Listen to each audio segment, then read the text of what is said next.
Ladies and gentlemen, welcome to Desert's Kharak and a massive windstorm. Let's rewind a little bit. The year's 2007. It's been a few years since Homeworld 2 came out, and part of the reason that all of that's gone to hell is that when Relic was sold, and then sold, and then sold, and then sold, part of those rights ended up with THQ. If you never heard of hate THQ, first of all, I'm kind of envious of you, honestly. Because THQ, pound for pound, is probably the second biggest company in history in terms of its impact on the gaming industry. They bought up, they were functionally a holding company, or were held by a holding company, so same difference. And they bought up tons upon tons of IPs, rights, and companies underneath them, and then collapsed.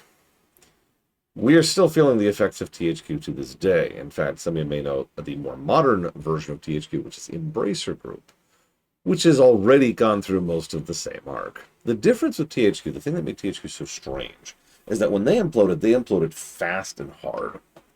Most of the time when a company dies, it's this really slow, almost boring process, right? Like, you want to watch a building explode and just debris fly everywhere. But when a corporation actually dies, it's more like watching the building just kind of, like, it loses a bit, and then it crumbles a bit more. And then a little more. And then a little more. And it's just this really slow, like, deflating process. There's nothing entertaining about it. THQ went, and it's one of the reasons why so many people have commented over the years, is because it kind of caught a lot of people's attention. Getting back on topic, 2007, Blackbird Interactive is founded by a bunch of ex-Relic devs, among other people. Now, we happen to have already covered one of their other games.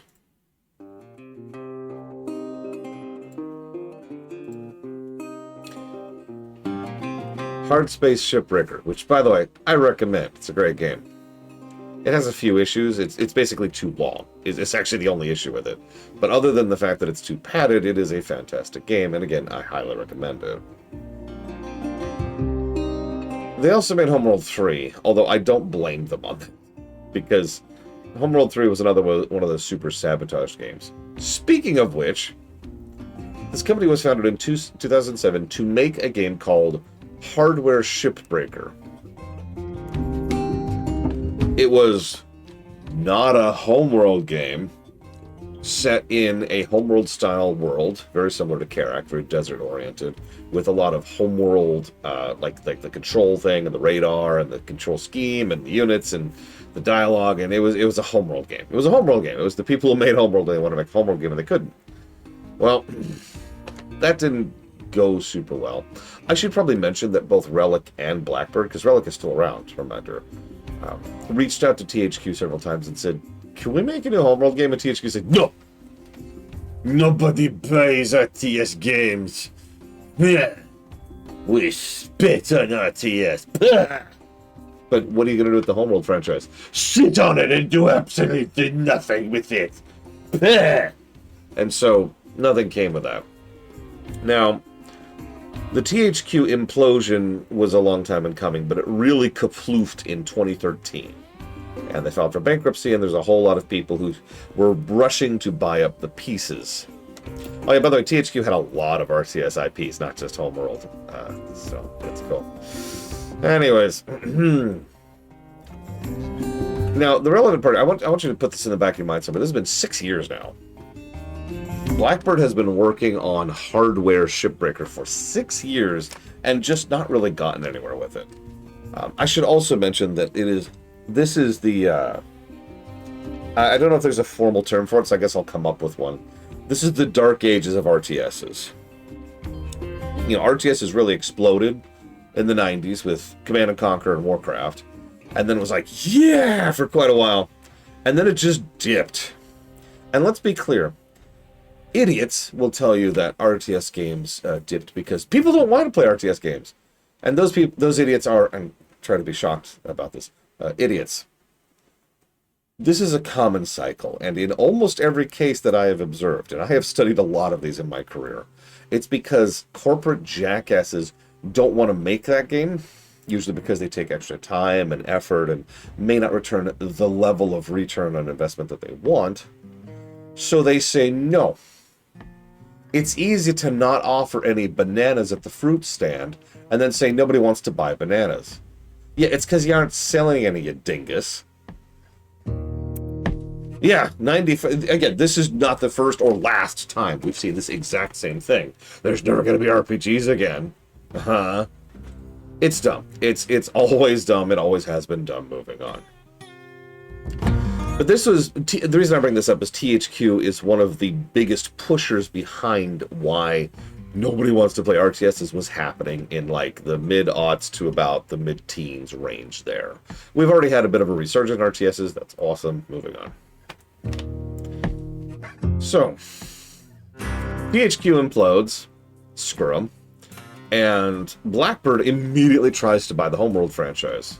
Pause for a second. I honestly wonder what the world would look like if they had succeeded.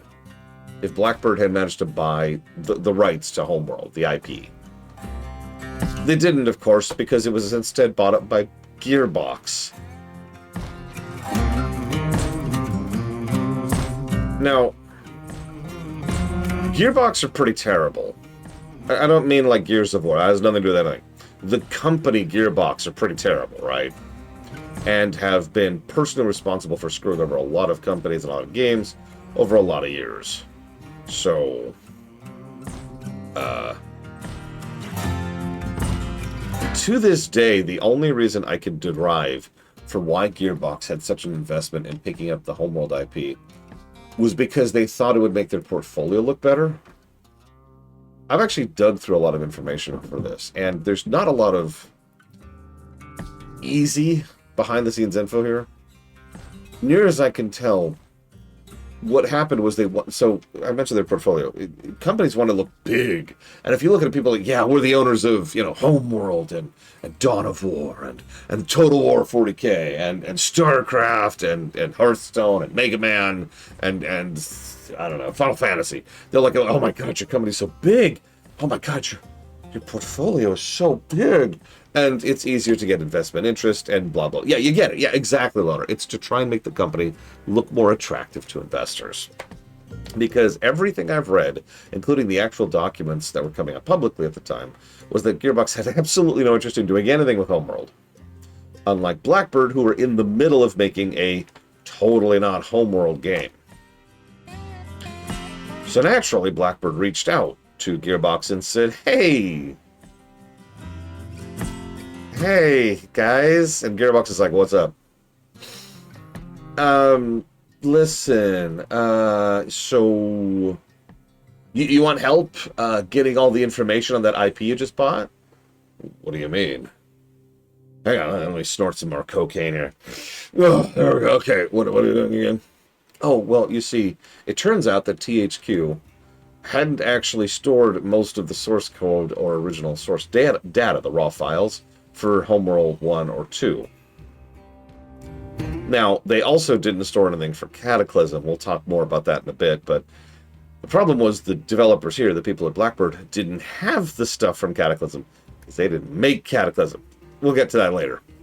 Point is, they did keep a whole lot of the stuff on their own private hard drives and companies. Technically illegal. Let's move over that for a second. And illegal is the wrong word. It was against the terms of service. It was against the company policy. So they stole from the company to preserve history. I'm probably getting across a little bit of my opinion on that statement. Yeah, so thank you, developers. The reason we even have the Homeworld remaster that we just played was because of these devs.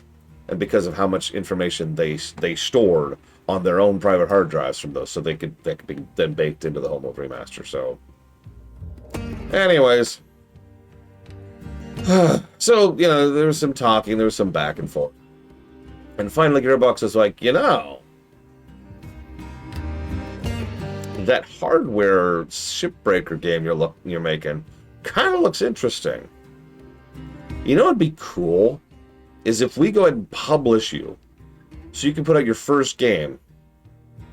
By the way, as a reminder, they started development on this game in 2007. This game came out in 2016. Would you like to maybe publish your first game there? And Blackbird, by this point, and what else would they say, was like, yes, God, please give us money to keep the lights on. and actually push out a game. And Gearbox is like, great, great. And this is where the information on the behind the scenes gets much vaguer. Because anybody who's played Deserts of Kharak knows two dominant points about it. It's surprisingly good, and it's clearly unfinished. If I might use a parallel for those of you who are familiar with World of Warcraft, it's like Warlords of Draenor. Warlords is a damn good expansion, as I showed when I reviewed it just last year, I think. What was that, a year before? It was whenever I went through the WoW series. Warlords is a good expansion, and then it just sort of stopped dead because the people stopped making it. Like in mid-stride. Now, Deserts of Kharak at least has an ending, but you're going to see what I mean by this as we go through it. But just to throw out some facts and figures really quick. You remember how many factions we ended up fighting over the course of Homeworld 1, for example? Even Homeworld 2 had you fighting multiple things at multiple points in time. You fight exactly 2 enemy groups in all of Deserts of Kharak, which is... hang on. Let me double check something really quick here. Yeah, 13 missions. Which is not a small mission thing, although we'll talk about that in just a second. So 13 missions, you fight 2 enemy groups. Now, older RTSs could get away with that, but this is 2016. That was very unusual by this point in time. Even StarCraft had the 3 factions, right? StarCraft 1, to be very clear. Yeah. Also... one other little factoid here. I mentioned 13 missions. It was originally supposed to be 16 missions, for those of you not aware. 8 to about 17, I want to say. I used to do the numbers by memory. But it's somewhere around there. It's like late 10s to late teens is about the average range of how long a given campaign is supposed to be when it comes to a single-player campaign for an RTS. And this is something we've mathed out at this point, right? We have pretty solid data across decades of RTS design to say this is about how long a campaign should be. You want to introduce stuff, right? Tutorialize, introduce, escalate, have a couple of missions for just like cool stuff, kind of build up to the finale, and then have a couple of big finale missions. And it just kind of fits in this little pocket here. Anything too long and the whole campaign just drags a little bit. Anything too short and it doesn't quite happen. 13 missions is still in that range, but the fact that they were short 3 full missions says a lot, I think. And probably says a lot about where they're going with it. Oh yeah, also, they were in the middle of development of 2 other factions. You can actually still find them in the skirmish mode. The problem is both of those factions are frankly very underbaked. One of them is the Coalition, but not really. And the other one is the Galcians, but not really.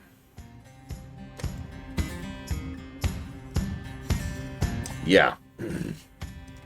I'll go into more specifics as we go through this, but it's a damn shame. But like I said, it's hard to find hard data on why exactly Gearbox was so insistent upon sabotaging them. But sabotaging them, Gearbox was so insistent to be. Deserts of Kharak is a frustrating game in several respects, because it's like this close to being incredibly good, and it satisfies itself by merely being incredibly good with an asterisk, right?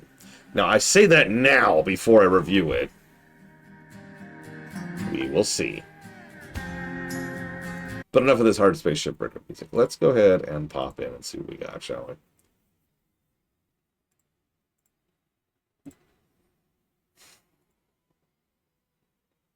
And my niece is crying.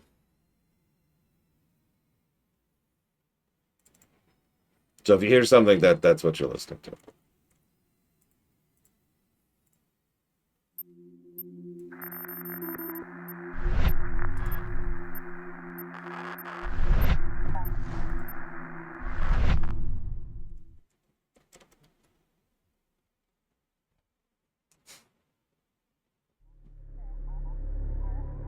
Yeah, it's really strange, load.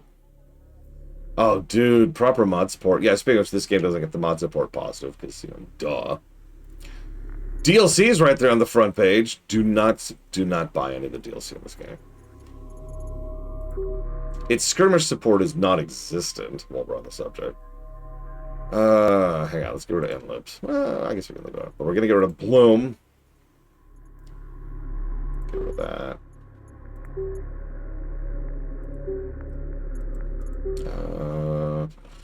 We should be good, otherwise. Oh yeah, there's one other thing that just gonna tell you about that's right now.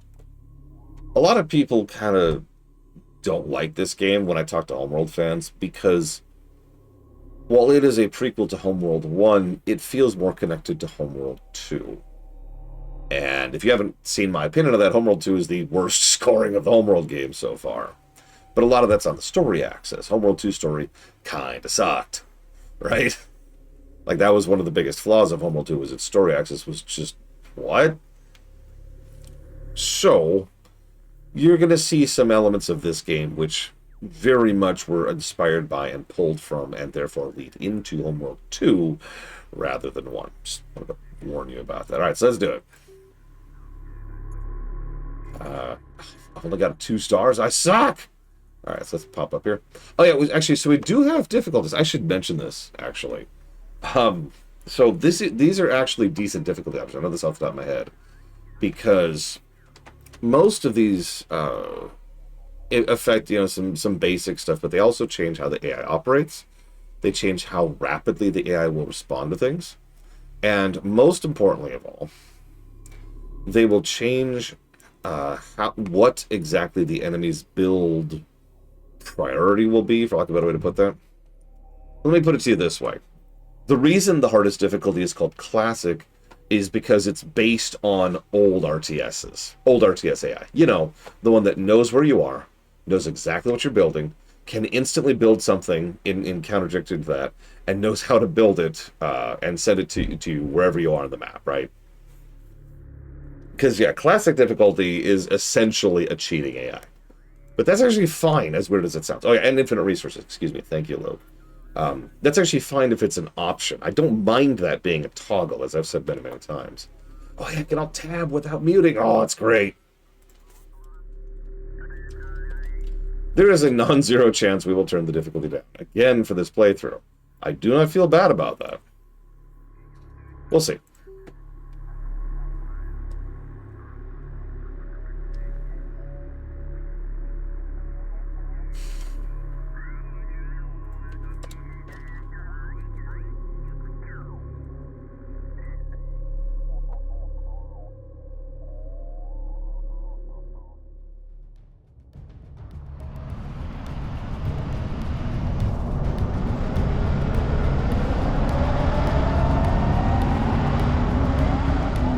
In this tutorial, you'll learn the basics of how to play.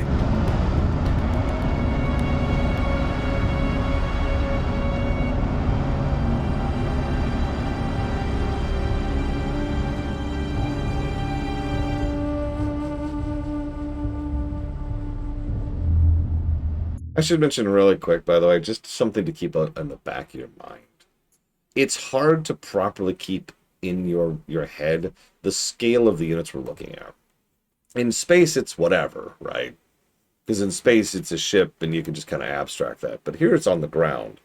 And what you're not seeing is the fact that those dinky little, like, craft that are zooping about, yeah, those are really, really big.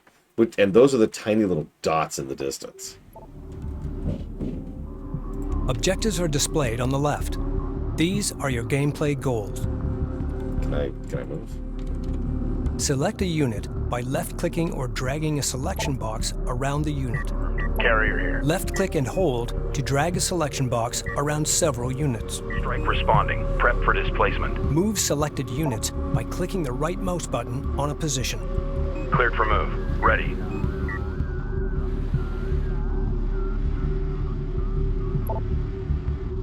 Strike confirms. We're moving up. Hold Shift when issuing commands to queue them. Destination set.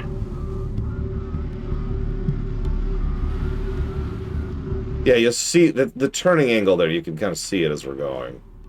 You have to kind of keep that into account when maneuvering, especially in combat. Next, you'll learn how to control the game camera. Scroll the mouse wheel to zoom in and out. Hold the right mouse button and move the mouse to rotate and pitch the camera. Fine, whatever. Try this now. Press backspace to reset the camera to its default orientation. Panning the camera is just as easy.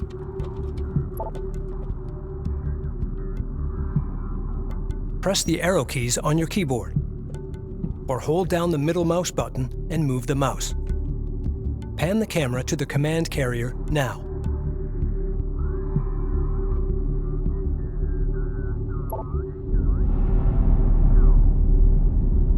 Information about selected units is displayed in the bottom left. Command buttons like Attack and Move are displayed in the bottom right. Ready. This is a command carrier. It produces units for combat and resourcing. The command carrier is your mobile headquarters, durable but lightly armed. Carrier copies. You can press the Home or tilde key to select your carrier at any time. Select the command carrier now. Move the carrier to the marked position. Carrier. Press the F key to focus the game camera on selected units. The camera will follow focused units while still allowing you to zoom and rotate. Pan the camera in any direction to break focus. Press the space bar to open the Sensors Manager.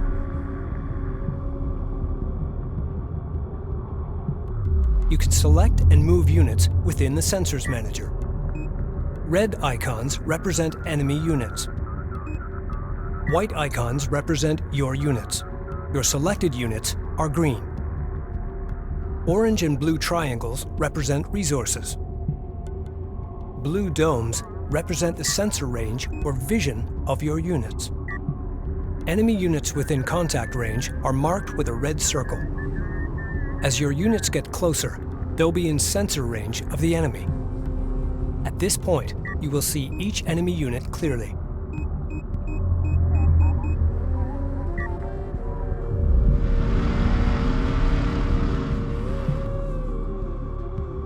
When issuing an attack move command, you'll see a red line drawn between the selected unit and the mouse cursor. When this line appears broken, the selected unit cannot fire on its target. This indicates that high terrain or an obstacle is blocking the unit's line of fire. Why is this part of video? You have to move units around the obstacle or onto high ground in order to achieve a clear line. Why is this part of video? Select your light attack vehicles and use them to destroy the enemy units. All right, hold up. Pause. So much going on. First of all, I have no idea, Luther. Second of all,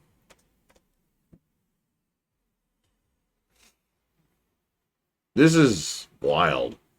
So yeah, as Dakota has already mentioned, this is not what you'd call a great tutorial. It's not terrible. The problem is, it's basically the exact same tutorial it was back in Homeworld 1, which admittedly I didn't show you. But there, it was kind of necessary. I've said this before and I'll say this again. When you have very complex mechanics or controls or something that requires a hand-holding tutorial, I don't mind that. In fact, I'll even appreciate it. I would appreciate a proper tutorial into something like Crusader Kings 3, for example, rather than, having to stumble my way through Crusader Kings 2, like I did. So it's nice to have that option when you have something that requires it. This is basically just an RTS at this point. A 2016 RTS, no less. So this one, I don't think I'm going to give the same positive nod that I did in the original, and will also give to Kata. I don't know. Debatable. I'll chew on it. I'm weirded out by the thing. So yes, the biggest change, bar none, is the fact that there is now terrain. Line of sight is a huge thing. I don't know if the tutorial mentions it, but height is also relevant. So height, line of sight, and there's one other feature I can't remember. It's all terrain-based stuff. Oh, it has to do with like which units can go over which types of terrain. That's what it is. You can right-click an enemy unit. Oh, right. I did actually want to check something. Sorry, give me a second. Can I...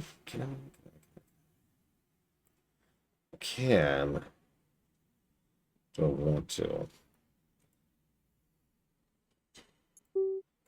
I'll do it later. To command your units to attack a group of enemies, hold the Control key and drag a box around the target enemy units. No. Oh, God, that's just...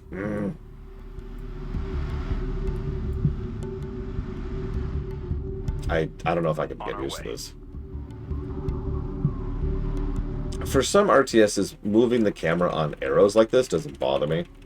it effectively means taking your hand off the keyboard or the mouse to do.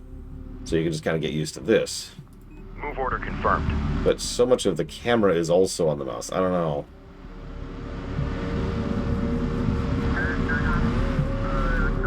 Green line confirmed. I might have to rebind that. Move order confirmed. Roger, displacing now. Light attack vehicle is under fire.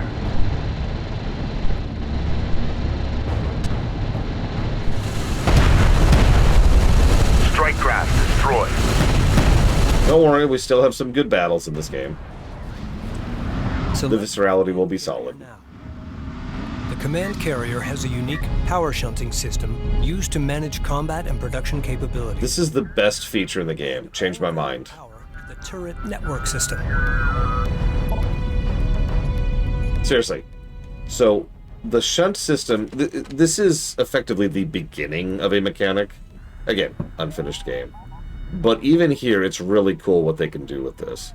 And I would love to have seen this developed more in the future instead of completely abandoned by Homeworld 3.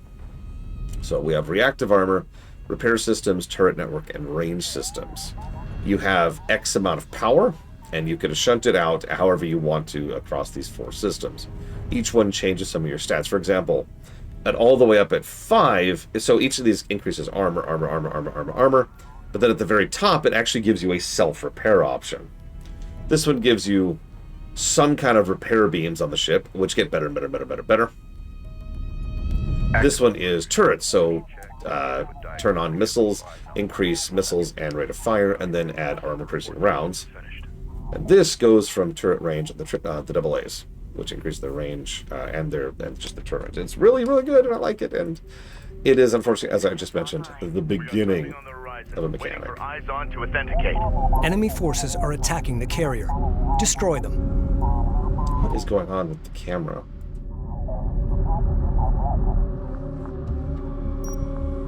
Like I said, just repeating what I just said. Like I said, it is the beginning of an interesting mechanic. Red alert. Command carrier taking fire. Strike craft taking. I will admit, I do like the mothership having a defensive option. The command carrier can hold its own in combat. I want to explain that really quick, because you might think that's stupid, and you're dumb, and you're worthless, and nobody loves you, and all of those are true. But, like, if I need to explain why I like the command carrier having an attack option, then you didn't watch me play Warcraft 1. In practical application, if your worker units, if your home base does not have any form of defense, then it opens up a lot of possibilities for irritation and frustration, as the enemy almost always will beeline your base, just naturally, and will lead to you having to not only divide your forces to keep something back in order to deal with what is effectively an irritant, harassment, in other words, but also there's other related issues with it which crop up. And again, just watch the Warcraft one, and we talked about it at length there. So having the option to turn on the guns on the mothership is something I appreciate. It's not going to hold back a concerted charge from enemy fleet, but that's not what it's there for, right? In Warcraft 2, they gave peons the ability to attack. It's a pathetic attack, but it's there to surpass this problem. If they send one dude after your dudes, you can just swarm that dude, deal with him, and then get back to work. Yeah, exactly, Suju. Another good example of that.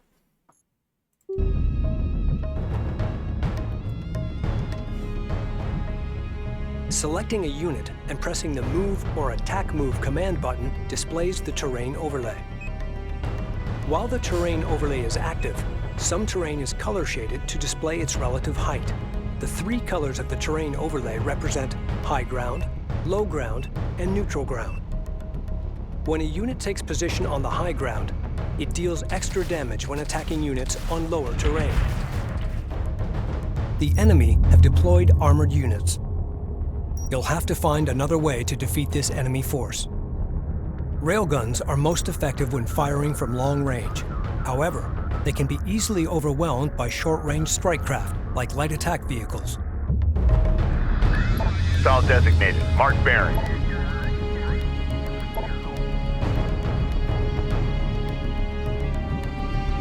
Assign a control group by holding the Control key and pressing a number key. Select the units in a control group by pressing the corresponding number key.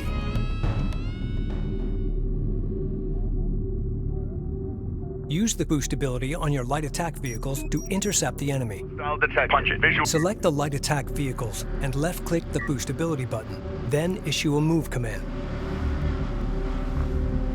Let's clear out. Be ready to engage. Light attack. As vehicle crews score kills in combat, they'll earn veterancy. Veterancy improves combat ability. To see veterancy, select a vehicle and mouse over the ability button in the lower right corner of the command panel. Receiving. Veteran units also have a veterancy badge, visible on their health bar in the main game viewport. Don't move into my line. Repair and preserve veteran units. When your forces are outnumbered, veteran troops can turn the tide of battle. All systems green. Yeah, by the way, veterancy was a great option. I'm shocked it wasn't in the first game. It's been around since Kata, at least. It is weird it wasn't in 3, again. Receiving. What's funny is the whole unit activatable thing, each unit having an ability thing, is pretty much copy-pasted from Warcraft 3, but done badly. Warcraft 3, not to overpraise, knew exactly how to use its abilities very, very specifically. So some of them were useful at some points in time, some of them were useful, and the ones that were useful all of the time had the option to auto-cast. And so the ones that were useful specific times, you only had to think about it X times. The ones that were auto-castable, what you primarily had to think about is their mana pool. Both still involved gameplay, but both still engaged the player and allowed the developers, I should say, actually, to mix up the units. By giving a unit an actual separate ability, it changes up the kit of the unit and can make the unit more interesting, right? A Necromancer may be pathetic, but you add in his abilities and it's like, whoa. Obvious concept, right? But yeah, the problem is if you're going to do something like that, like Warcraft 3, you need to design it. You need to sit down and really think about it. However, aircraft can attack this force with impunity. Select the command carrier to launch aircraft. Carrier copies. Launch aircraft by selecting the carrier and clicking the launch ability button. Opened up. After left-clicking the button, Fire. left-click a target location to launch your aircraft. Strike fighter coordinates dialed in. While deployed, aircraft can be selected and issued commands just like other vehicles. Be ready to engage. Once their ammunition is depleted, aircraft will automatically return to the command carrier to reload and repair. Vehicle lost. Keep eyes out for targets. Strike copies. Green line confirmed. Move and engage on hostile strike craft down. Op ready. Time to clear out. Be ready to engage. Reading for orders. Hostile on sensors. Authentication pending.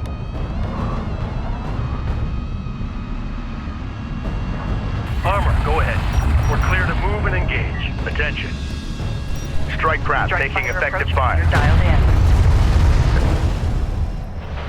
Excellent work. You have completed the tutorial. You're ready to explore the vast deserts of Kharak. All credits. Yeah, I actually like what they do with airstrike in this, but there's some issues. Everything in this game has at least one weird issue with it, where it's like, it's a thing. One moment, let me jot down some thoughts real quick here before we move forward. One thing I want to talk about is the brickwork as we go through too, but I kind of can't yet, so just keep the desert dunes in mind as we go. Oh yeah, I also want to complain about one other thing before we even get any further. Homeworld 2 technically started this, but Deserts of Kharak and 3 are the two Homeworld games that really focus on the human element. And in my opinion, both of them are weaker for it. In both cases, they don't, frankly, do much with the human element. What Homeworld 1 and Cataclysm both did very well is they made the ships the characters. We've already seen that because we just played the Homeworld 1 today, right? When you hear the voice of Karen Sajet, what you see is the mothership, right? When the captain is rebelling against it, what do we see? We see a destroyer on approach. It's actually a distinct black and gray destroyer. When we hear the extremely creepy monotone of the Gardeners of Kadesh, we see one of the little swarmers slowly rotating around the ambassador ship, right? Those are the characters. We don't need to see the faces of the people in those ships, and I legitimately think that it diminishes the narrative to focus on the people in the ships rather than the ships themselves.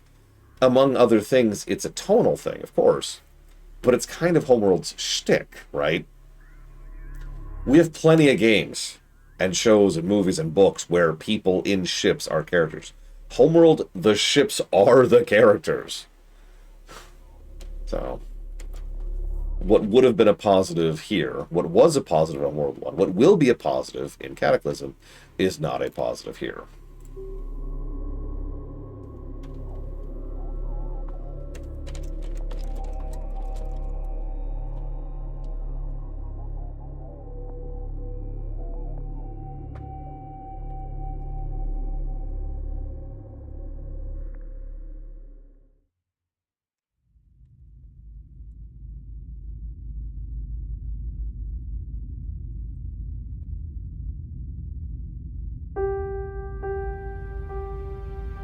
This is a little over 100 years before. Is dying. The desert grows with every passing year. The world is at war. But there is hope. An object has been detected deep within the Great Banded Desert. It has been called the Jiraki Object, the primary anomaly. We believe it may hold the key to our salvation. An expedition to retrieve it is being prepared.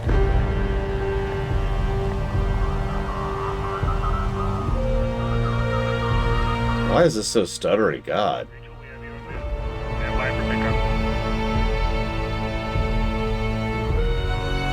But yeah, human element. I don't mind the painting style. I actually rather like it.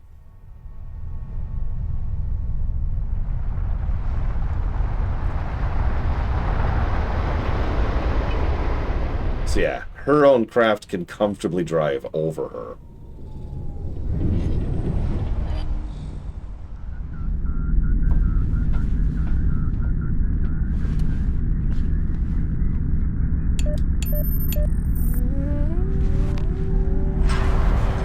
I would say tonally, Cataclysm is the only Homeworld game that really manages to have a completely different format for its campaign.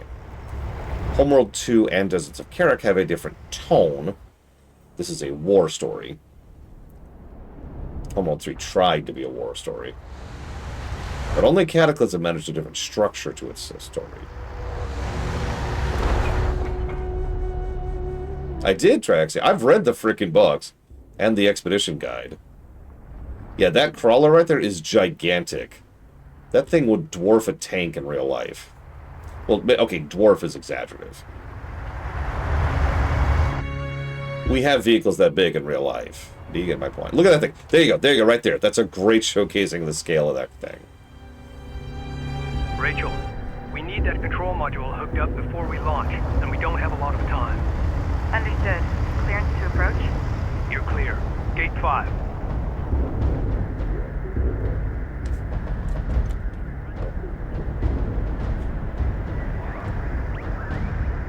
Rachel, Galcian attacks have been launched against multiple coalition bases. The Northern Front is under attack. The launch of our expedition carrier, the Capisi, has been accelerated. This is the captain of the jet carrier Capisi. All crews, Hangar 5. Stand by to initiate rollout sequence. Oh yeah, and I'm just going to be honest. I have always been positively inclined towards this game for a reason that it will not get any positives for. I love the concept of sand ships. I always have. And it's extremely rare. It's one of those itch things, right? Almost nothing scratches the itch of sand ships like this or Xenogears.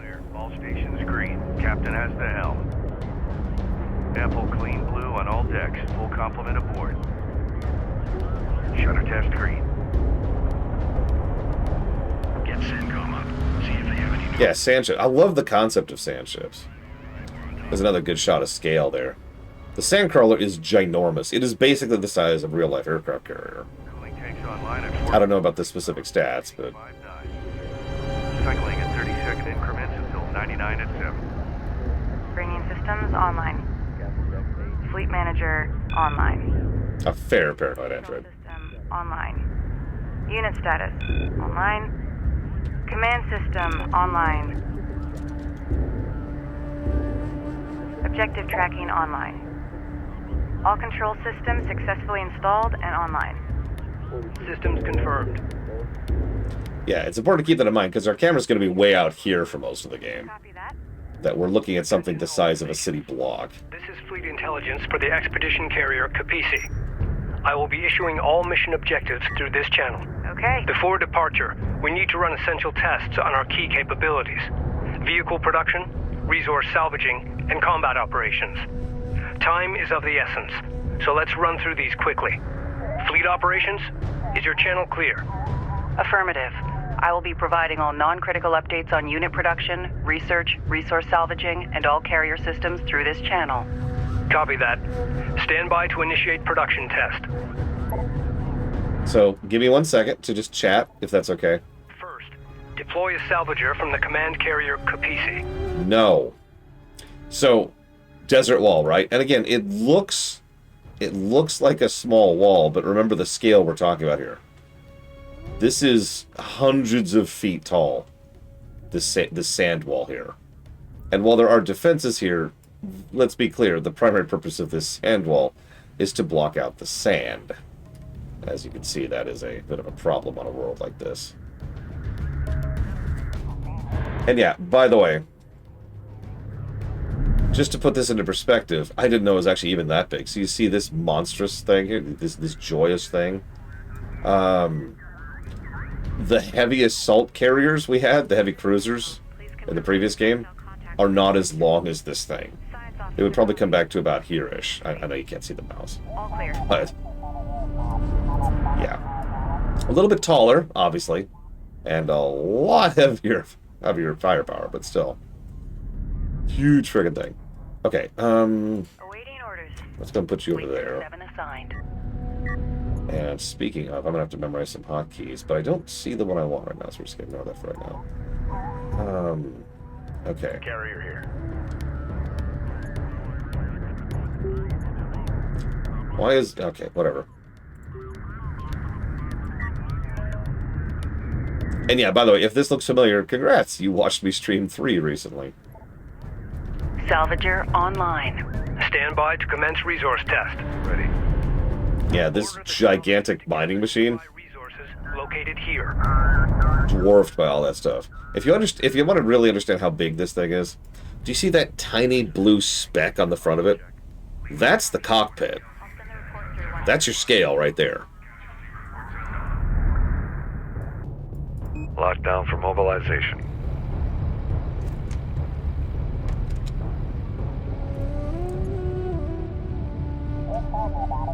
PDA active.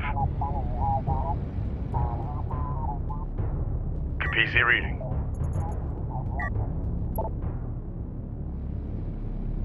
Rachel, the Capisi support cruiser has suffered a mechanical failure and requires immediate repairs before departure. I mean, it makes sense. The idea here, this ship isn't just huge because... Base runner to repair the support cruiser located here. Yeah, thank you. This ship isn't gargantuan because gargantuan ships are cool. The more you understand about the mission we're going on, this is supposed to be a mobile city, which is supposed to be completely without resupply and repair, with one notable exception, for a massive journey into an incredibly hostile territory. That unit is down. Get it back up and running. CU site exhausted.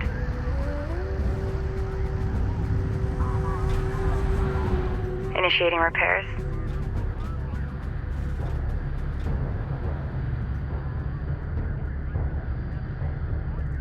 The camera's fidgety. I'll say, I don't think about how absolutely ginormous this thing is. Stand by for combat test. In order to produce combat vehicles, we will need to invest time and resources in upgrading our tech.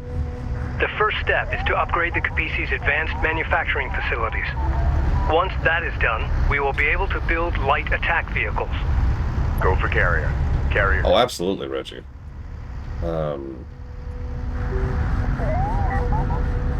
Go for Capizzi. Research completed. Light attack vehicle fabrication now online. Produced 3 light attack vehicles from the Capizzi. Light attack vehicle online. Strike confirmed. No, Dakota. And hopefully I won't have to, because I don't feel like dealing with that right now. Light attack vehicle in service. We'll see. Oh, yeah, no, deserts is pretty mean. Fleet target drones are now ready for weapons testing.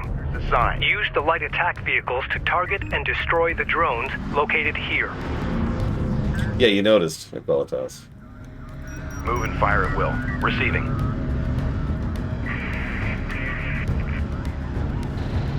Charge weapons. Let's move.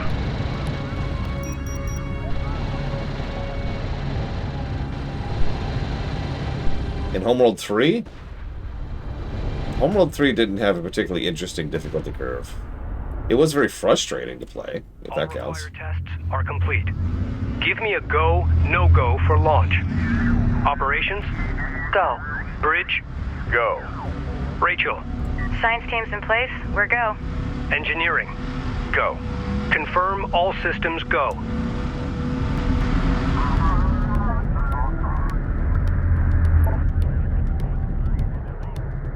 Sajet carrier Capizzi. We are go for launch. Launch command Capizzi confirmed. reading. Understood. Prepare to open outer doors. Fire all charges. Disengage locks.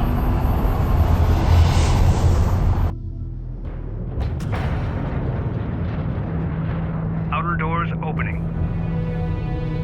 Mass ratio in line. Yeah, you see the bridge there? That's how big that thing is. Doors at 50%. Looking good. Bring engines to speed and move out.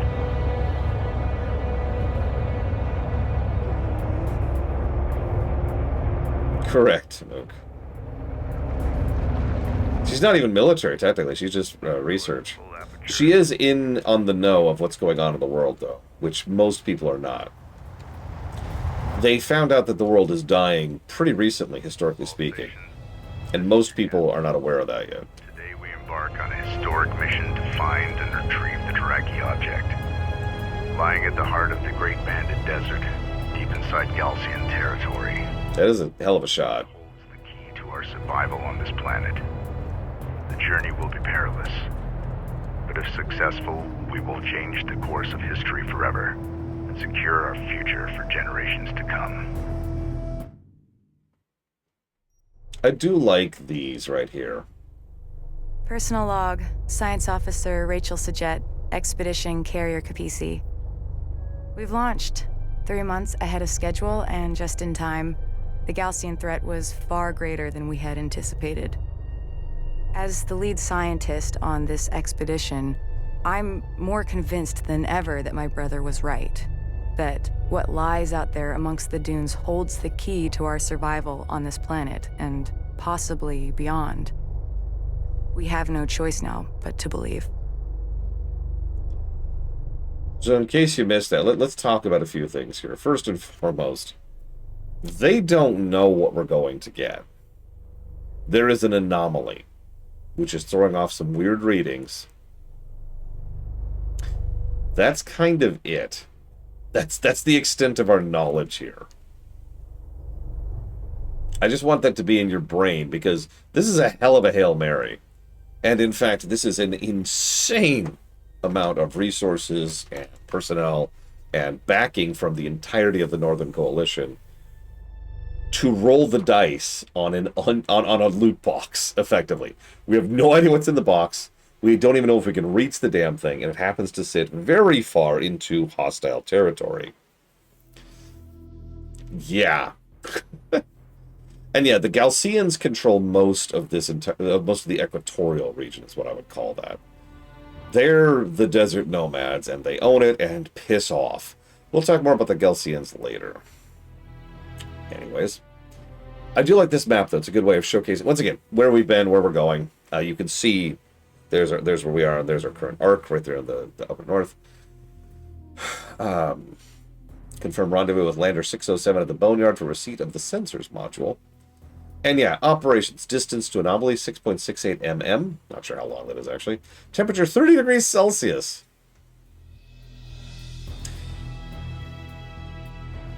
You'll also notice we're pretty far north on the overall city. We kind of saw this already back in Homeworld 1. Pretty much all of the habitable stuff is the North Pole and the South Pole. And the only things in the middle is the Galcians. Yeah, but I want you to think for a moment, Spartan, about how far north we are and how we're basically in friendly territory. 30 Celsius is as good as it gets. Also, we list fuel and water on our mission objectives. That's a nice little reminder.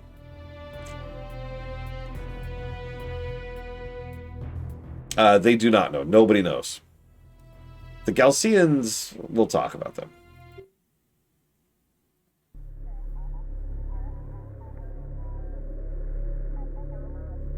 I mean, this is no reverse Frostpunk.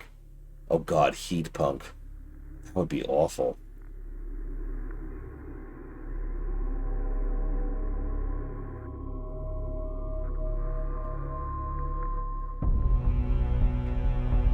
We have successfully entered the open desert and are safe. For now. Before leaving, we received this Galcian transmission. Attention, Kithid of the North. I am Kagan, of the Kith Galcian, servant of the mighty Kahad Sajuk. For generations, you have violated the first commandment of our Creator. By entering into space, you seek the stars. Now you invade our lands for the second time. Diplomacy has failed. We can tolerate this no longer. The suffering of this war will be nothing compared to the wrath of Sajuk. Long live the people of Kharak. Yeah, pretty much. Now behind enemy lines. A Sajet lander carrying with it our sensors manager will rendezvous with us at the Boneyard, a salvage facility to the east. At the Boneyard, we will install the sensors manager, gather additional resources and expedition vehicles before moving out and proceeding to our designated target. The fate of the expedition, and possibly the North itself, now rests on us. Yeah. Boneyard Control, this is the Capisi. Request immediate clearance to dock. Copy, Capisi. We've been waiting for your arrival. You're cleared to dock. Cruiser standing by.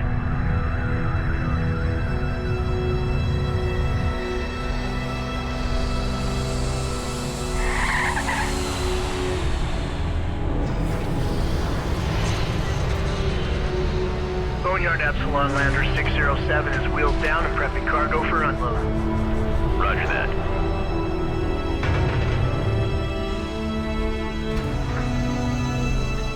Lowering module. Contact. Releasing clamp. Sensors manager coming online. The Capisi's desert refit is underway. While that happens, we need to gather as many resources as possible and reactivate retired units to bolster our fleet. Intelligence indicates Galcian forces are inbound on our location. We don't have long before they arrive. Rachel, you and the support cruiser need to reactivate the decommissioned units using your repair beams. Copy that, Intel. Center copies. Control Group 7 designated. Get that unit back online. Move. Reading you, Command. Confirmed. The storm to the south is growing in intensity and has turned our way. Identified. Cruiser reading. Check the latest from ops first. I sent the details over. Check your screen. Yeah, these things are bonkers big. So, I guess we've already given away what the Galcians are up to here. So the Galcians The Galcians are correct. Let's just get that out of the way. If we leave, we will bring down upon us the wrath of Sajuk, and it will wipe out all life on the planet. And that is correct. It is limited. It's an interpretation of the truth. Received a transmission from Northern Command.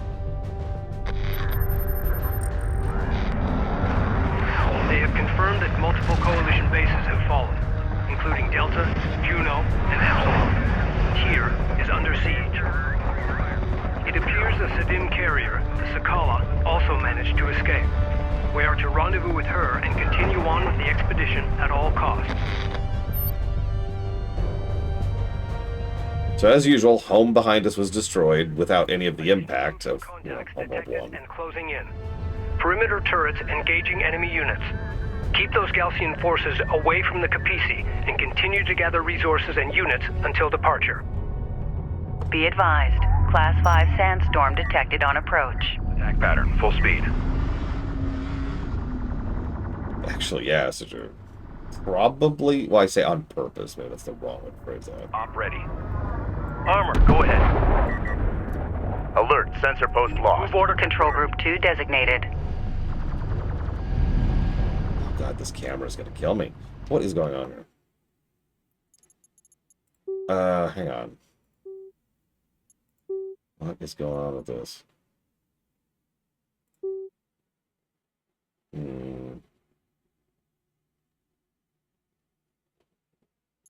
No, there's no real options to speak of. It's just weird. The camera's just wrong.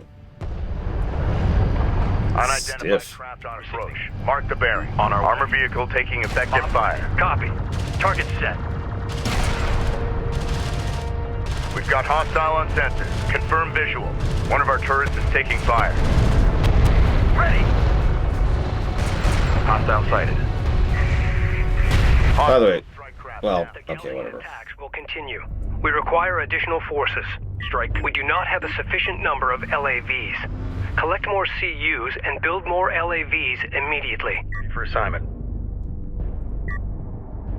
Carrier here. Reference the spectral printouts as you take it apart. Friendly interceptors crossing our airspace. Check your fire.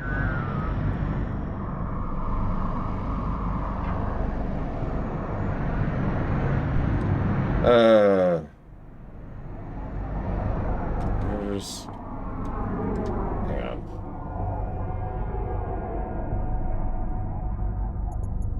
Where's my capacity? Where's my food button? Inbound friendly contacts detected.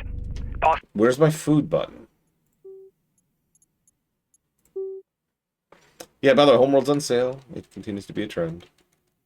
One of these days, it's just gonna not happen. It's like, no, I know I've got the 32 of 70. Is there not a unit limit? There might not be a unit limit, which would be fine. Okay. Okay. I hope they make it. We're gonna need all the help we can get. You...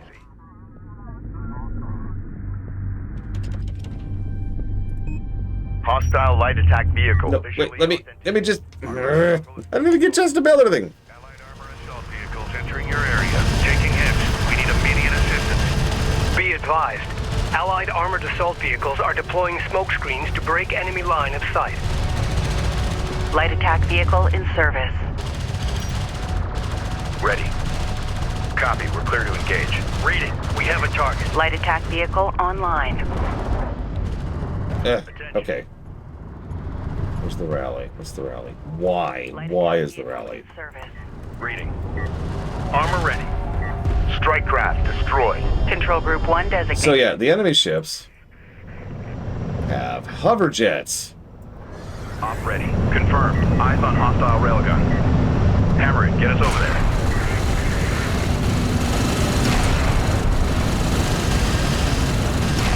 We're clear. Transferring to your control. Allied units acquired. The more we save, the stronger we'll be as we enter the desert. Galcian heavy railgun spotted. It will have difficulty targeting our units at short range. Go ahead. Our LAV's inherent speed and quick boost ability will allow them to close on enemy units quickly. Use this to gain the advantage. A second flight of friendly interceptors is passing through. Keep your crosshairs low. Enemy. Warning. Stormfront arrival in approximately 7 minutes. Green line confirmed. Reading. My bearings here. As Dakota points out, this all comes very, very fast and furious. Go for armor. No, pun intended. Receiving. Move to intercept. Hostile light attack vehicle detected. Contact on the board. Wipe them out. So, I don't really have an answer for that off the top of my head. Armor, go ahead. Which I know isn't what you wanted to hear. We're ready for orders. Is there no other resources here? Oh, that's it. Alright. Reading. We'll sit on our resources for now, then. Enemy railgun eliminated. Strike craft taking effective fire. We need to improve unit combat performance. Access engineering to select upgrades. Alert. New upgrade options to improve our light attack vehicles are currently available. This is the captain. Hostile strike craft. Recommend improving unit survivability by investing in engineering upgrades. Order confirmed. Armor ready. Contact. Move to fire. I mean, Homeworld 3 was supposed to be another live service game, when live services were already kind of on their way out. But so one thing I did talk about is Homeworld 3 was supposed to come out during the live service boom. And then it was delayed by years. And then the live service boom ended. One of our turrets is taking fire. Go for armor. Armor cut. Unknown inbound. Target Designating hostile. Armor vehicle taking effective fire. Hostile railguns have opened up. So, it's sort of impossible to discuss this game without doing a direct comparison with the game we just played. 5 minutes until Stormfront impact. That's true, Mr. Red. Reading. Copy. Target. So did Fallout 76. Just saying. Strike craft ready. Hostile range craft destroyed. Enemy light attack. Pause. God, I can't talk.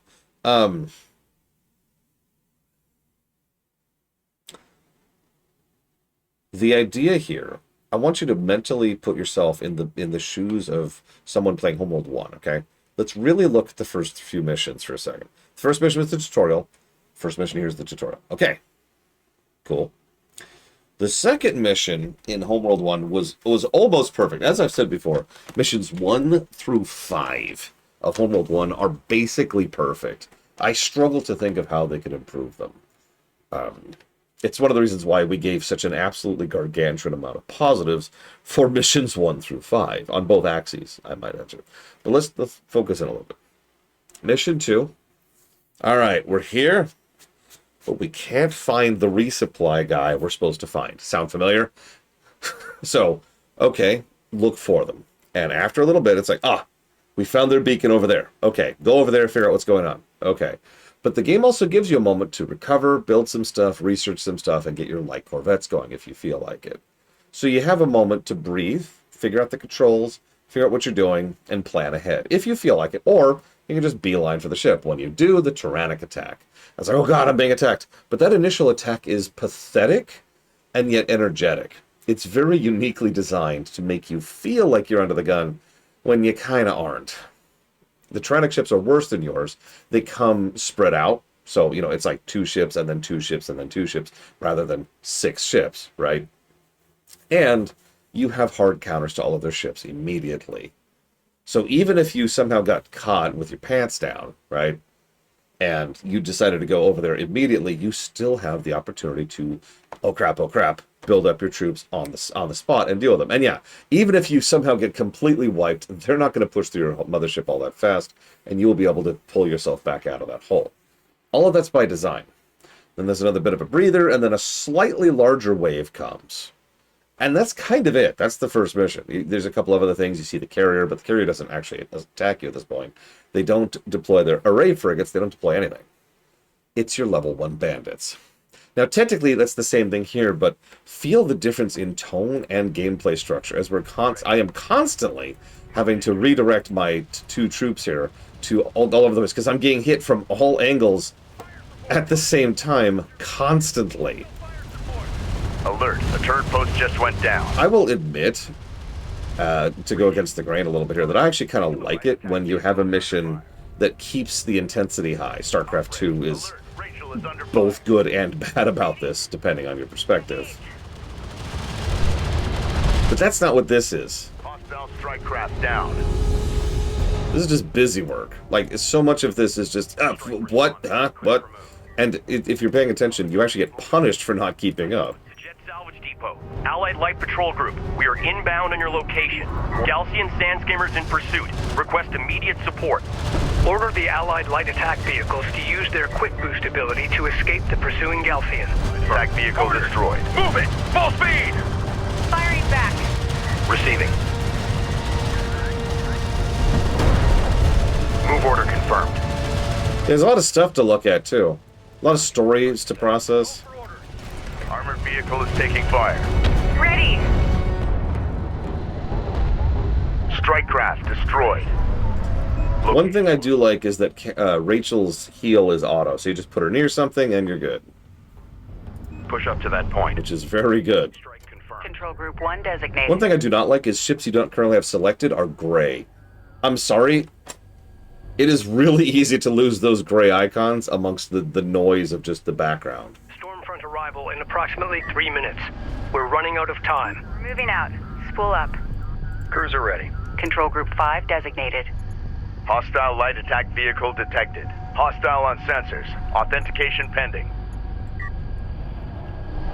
Op ready. Green line confirmed. Ready. How about green, Tara? How's that for a thought? Group on approach. We're under fire and need immediate support. For orders.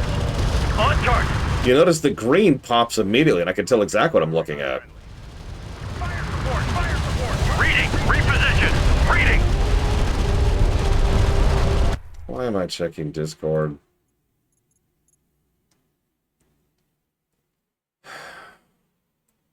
What am I checking? What's going on? What's going on?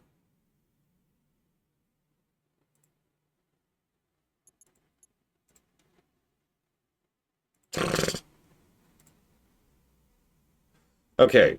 In the future, you don't need to interrupt a stream to tell me that push-ups. Usually when someone pops in and says, check Discord, it's because something has happened. Please do not do that. I do not need the heart attack today. Armor vehicle taking effective fire. Copy. Unit secured. We're moving.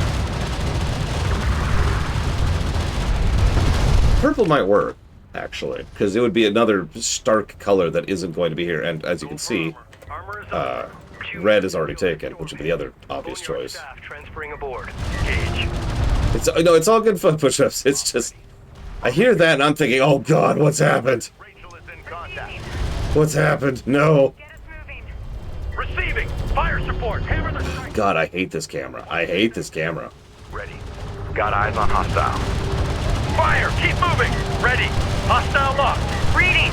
Reposition. Reposition. Reporting. Countering on them. Strike craft destroyed. Capisi is ready for immediate egress. Ground units, eliminate remaining Galcian forces and prepare for departure.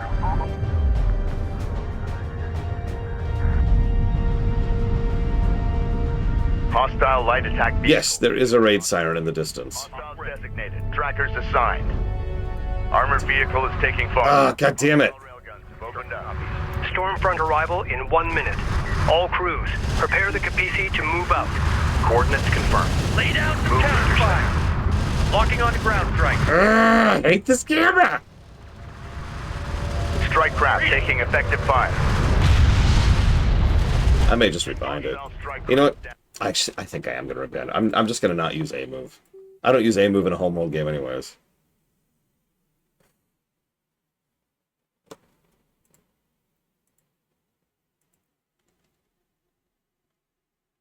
Oh my God.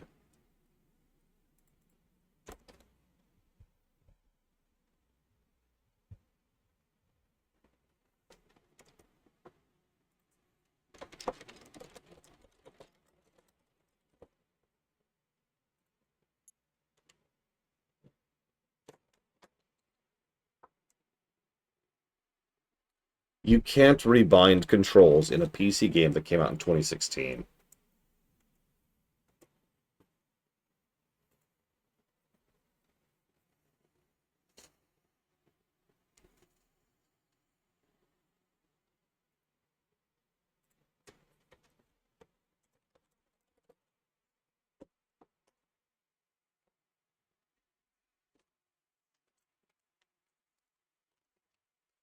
Yeah, that is an instantaneous negative.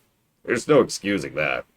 As I am fond of saying, there are SNES games that allow you to rebind your controls. No, I just double checked it called us. That's why I double checked. They let you turn off Bloom. That's nice. Okay, that sucks. Alert. Receiving. Get out of here. Move. That really sucks. Maintain fire. Reading for orders. Contact. Counter. Rebind of controls. Ah! Contact. Counter.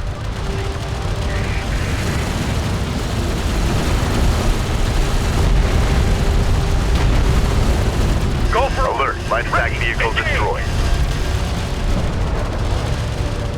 Receiving. So, I don't mind this, to be clear.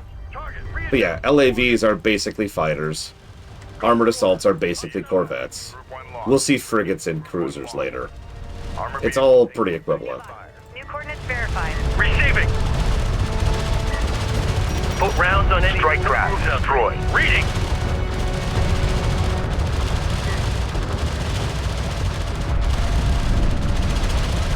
Ready. Armor, go ahead. Fleet Group 2 assigned.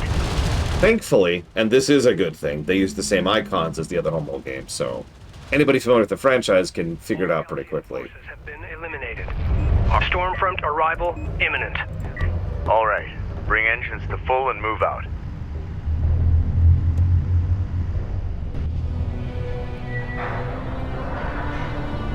Wind speed and Yes, turn out Android. kilometers per hour. Copy that. Now, like I said, this game is unfinished. Expect impact on I don't mean bad, I don't mean crude. I mean unfinished.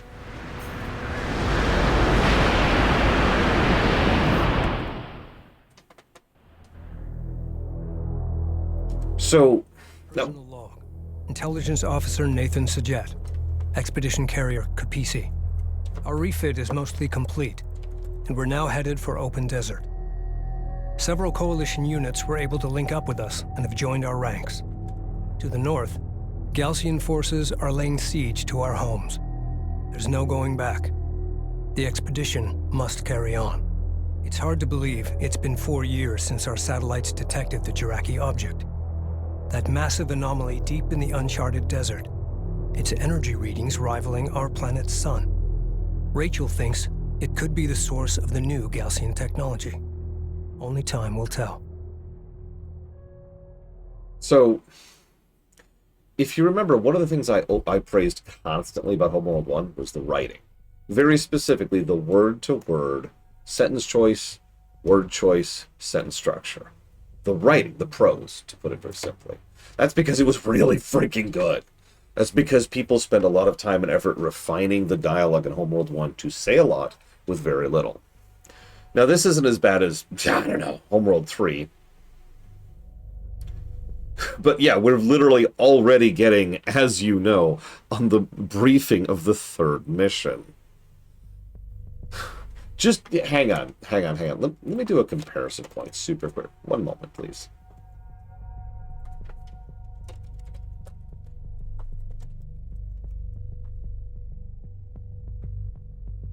Okay, hang on. Give me a sec. Give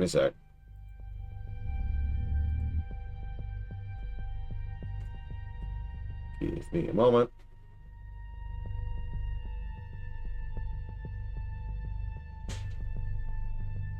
There we go. I want you to listen to something.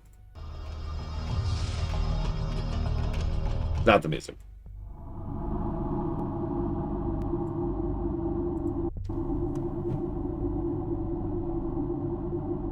Analysis of wreckage reveals the hostile units are using strike craft ranging from fighters to combat corvettes. All pilots will be briefed in case hostiles have penetrated farther into the Kharak system. On our return to Kharak, the final outfit of the mothership must be accelerated in order to defend against possible future attacks. Many major mothership systems are still incomplete. We will notify Kharak's missile defense system of this possible threat. The mothership will then dock with the scaffold for repairs. Stand by for hyperspace exit to Kharak. And that's all it says in the same equivalent briefing of what we just listened to. Now, I know in a vacuum that seems dry, but really think about how well written that is for what it's trying to set up. We are not prepared.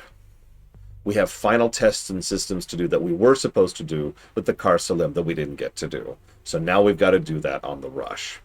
We know there's hostiles in the area, so we got to be on top of this immediately. And the ship needs repairs now. In other words, there's almost a tension to it. Yeah, and not a single extraneous word in that, too. And yeah, the ship was also launched early because... So everything there was polished. By contrast, the jackass here who was like... didn't say anything we didn't already know at any level, shape, or form. It was a bunch of blither. I know I'm being harsh. But I want to explain, by contrast, how much worse this writing is. It's something I like to tunnel down on because I've studied writing so much in my life at this point. And Mark Twain has a wonderful quote where he says, if I had more time, I would have written a shorter letter. Because it actually takes time and work and skill to use less words.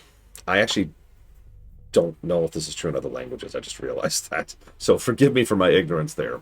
But in English, there is a skill to using less words. There's a skill to being optimized about your language. And yeah, Mook is absolutely correct.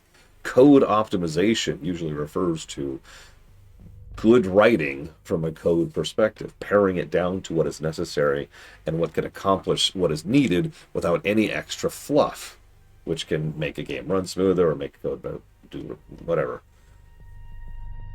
So yeah, this is not as good. One moment. So let me jot down some stuff here. I did. Thank you for asking. Sorry.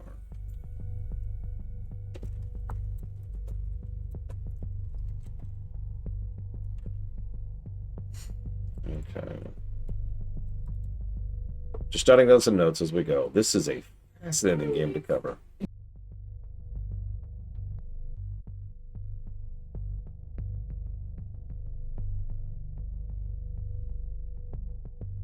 Okay, where do I need a band-aid? Remember, you'll always have boo-boos getting on you. Okay, well, go ahead. You know how to do a band-aid. I do have another band-aid. I do have another boo-boo. All right, you see the skin's a little bit weird here. Do you want to put it on one of those? Or maybe over here, up here, like this. Do you see that? See how it's swollen? Yeah, Okay. I need places where it's swollen. There you go. One, and then the other. There you go. Can you tell me it's better? Okay, wait. Hug. Thank you, hug. You just hug my face? Well, of course I hugged your face. What was I going to hug? Silly head. Now, that's true, Blade Travel. Not all authors follow that philosophy, just like not all programmers follow the programming code philosophy. And now I gotta go close my door because she didn't close my door. Hang on, one second.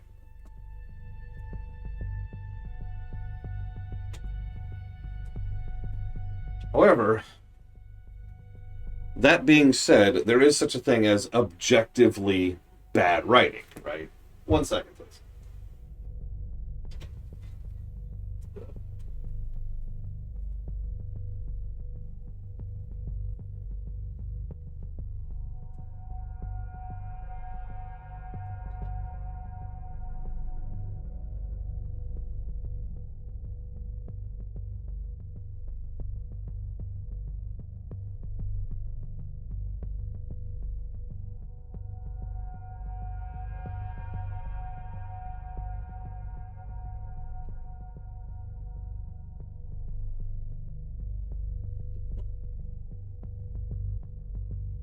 The point I'm trying to reach here is not about shortness, though.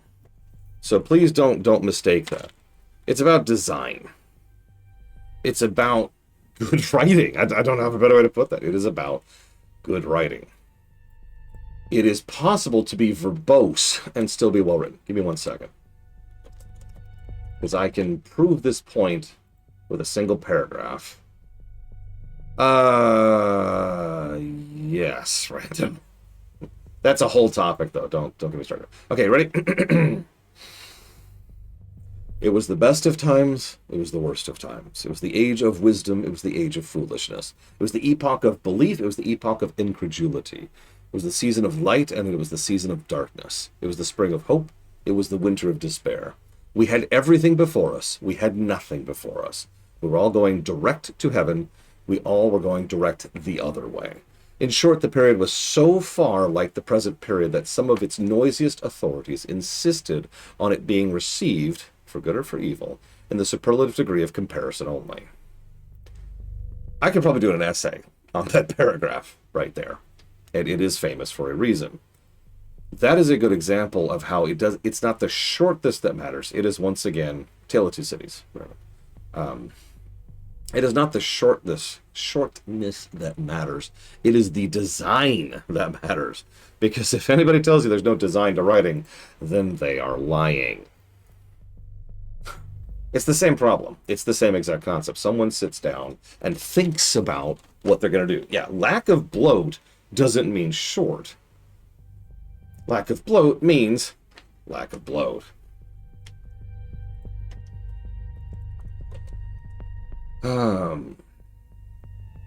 What is bloat? You can quote me on that. Also, you asked a question. Why did the Night Elf help the humans when Arthas became evil and dead? How would they even know that that the humans existed? Why would they even know the undead existed? How would they know what Frostborn is, where to find it, or how to destroy it?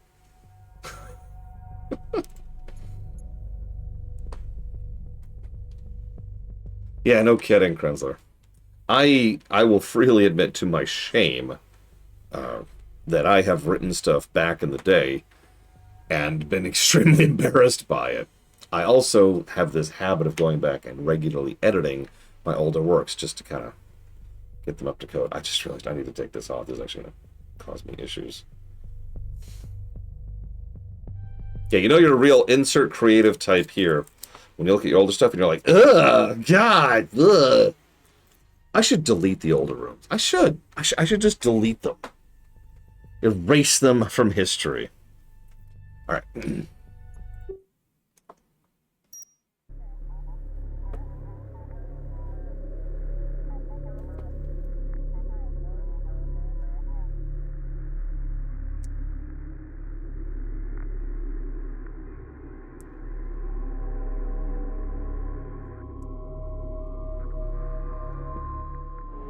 Stop killing games needs a subdivision. Stop killing rooms. Oh yeah, absolutely, but Elazar. They probably wouldn't have. But they could. I love this shot right there. Look at that. The Capisi scooching its way through a gigantic sandstorm. Just... I've never seen storms like this so far north. All communications are down. But the Capisi's hull is holding fast. At this time, we are operating at partial capacity. Key systems still need to be brought online.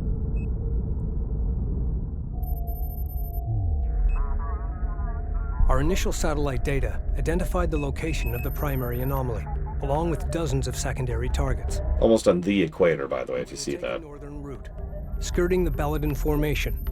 Doing this, we will avoid Galcian territory and the worst of the deep desert heat.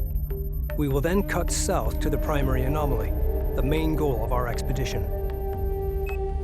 As Chief Science Officer, Rachel Sajet will sample, analyze, and provide intelligence on these objects as we move deeper into the desert. The carrier Sakala has confirmed they are moving east with significant force and are expected to meet us at these coordinates. East of Cape Wrath, a place known as Hell's Gate. Excuse me, HE double hockey sticks, thank you.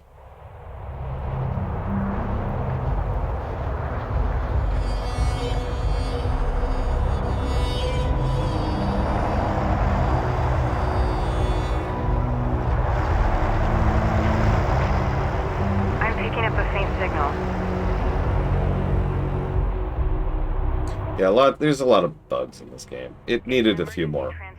Oh, she passed time.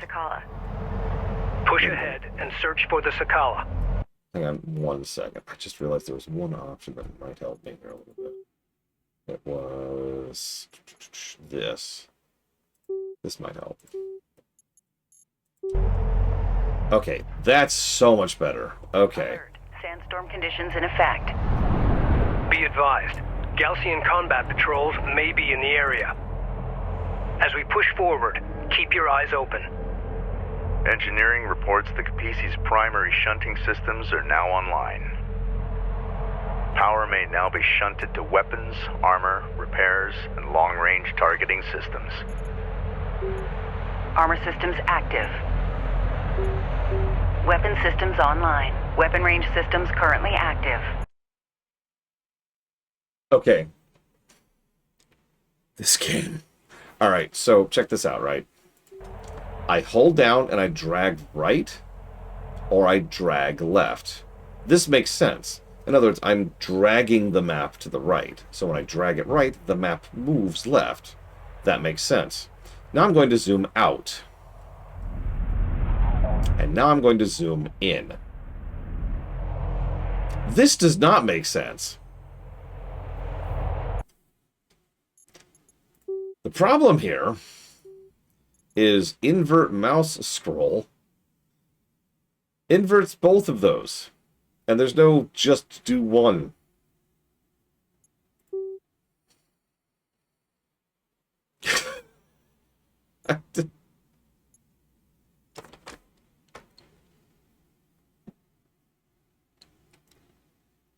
Okay.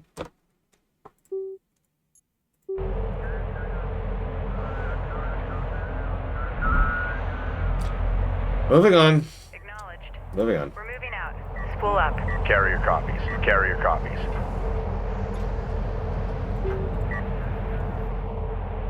Oh, yeah, there's that weird stuff, by the way. Camera does not like you going where you're not supposed to be going. What's your next question? Why do they hate the humans? Because they're xenophobic and isolationist. Why does anybody hate other people? Light attack They're vehicle stupid. enhancements online. Armor moving out. It's all of them darn immigrants, Elizar. Just when we were getting comfortable. Reading you, Command. Capisi reading. Can we afford any more? Yeah, but should we? Debate.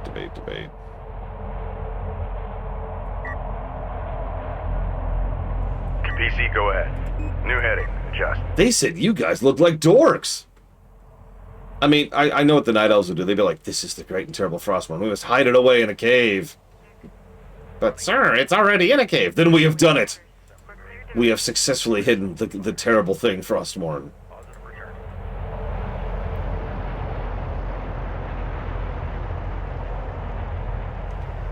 Awaiting orders. Okay, time to roll. I noticed there's no formations or stances or anything in this one, by Science the way. officer responding.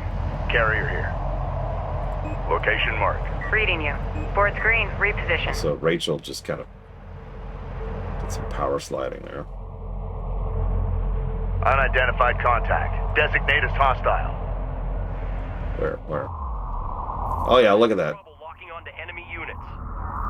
They're using the dunes to break line of fire and gain a height advantage. Go ahead. Recommend using their own strategy against them. Gain the high ground and use the dunes for cover. Reading. Hostile strike craft down. Reduced sensor visibility is obscuring the location of the signal beacon. Enemy railgun firing on friendly. Armored vehicle has been destroyed. Receiving. Full power. Move. Hostile range craft destroyed. Go for Capisi. Intel, I'm detecting raw materials nearby that can be used for fleet production. Renner copy. Copy that, Rachel. Recommend commencing resource operations. I feel like the camera's so zoomed in. Is that just me? Just when we were getting comfortable. Carrier here. Carrier moving. Seal hatches. Like, I have to do this to see anything. And of course, our fourth mission, or third mission, excuse me, And we're already in a no sensor zone. I mean, probably it's going to. Yeah. Go for Capisi. All systems go. Clear out.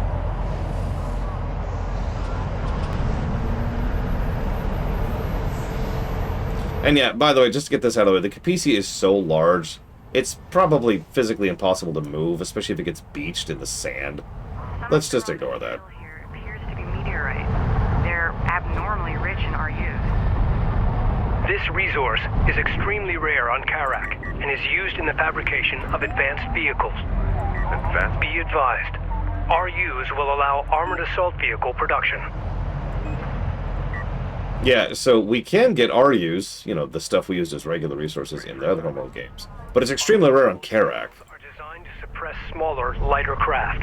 However, ranged munitions can still pierce their hulls. Capisi. Light assault vehicles can evade ranged fire. Employ them against long-range units. And yes, we have just introduced Vespene gas. Coordinates confirmed. Or oil, to use the Warcraft 2 example. Be advised, an RU site has been exhausted of resources. Construction units identified. Oh god, Tiberium on Kharak. I mean, they're already doomed, right? Who cares? There's just Tiberium here. Ugh. Anyways, yeah, Malfurion's not that bad. He's also asleep. Remember, we wake him up during Warcraft 3.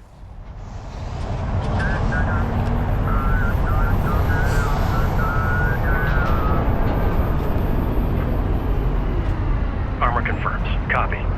Displacing now. Cruiser ready. Copy. We're on the way.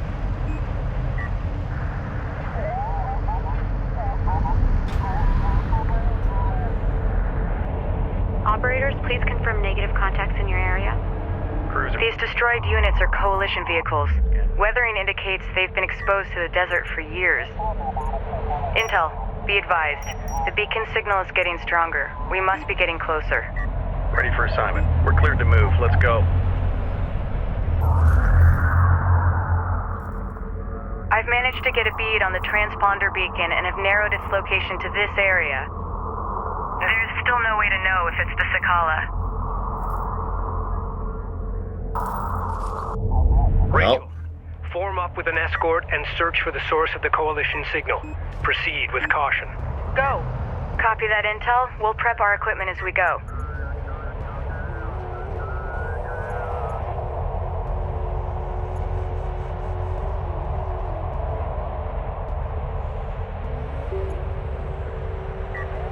get the ability to make Corvettes here. And yeah, Kane's just like, where the hell am I? Yeah, bad news, Kane. Oh, that's the operational area. What is that white line in the distance? Don't go beyond this point. Systems online. We're moving out. PC, go ahead. Armored assault vehicle fabrication online. Begin constructing armored assault vehicles as soon as possible. Construction resources exhausted. Yeah, we're already dry on resources, by the way. Go for Capisi. They do not want you to build a lot early on, do they? Green light to proceed. Move. Carrier here. Acknowledged. Moving. Eyes open out there.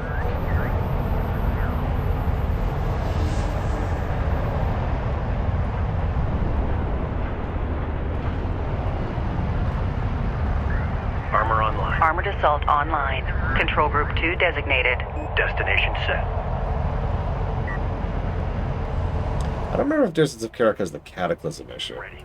We're up and running. Cruiser ready. Proceed We'll have to see as we go. Go for carrier. For Location. those of you not aware of Cataclysm, oh, hang on.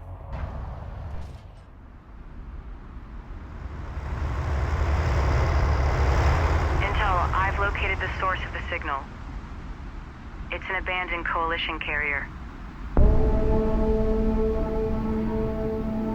It's been here for a while.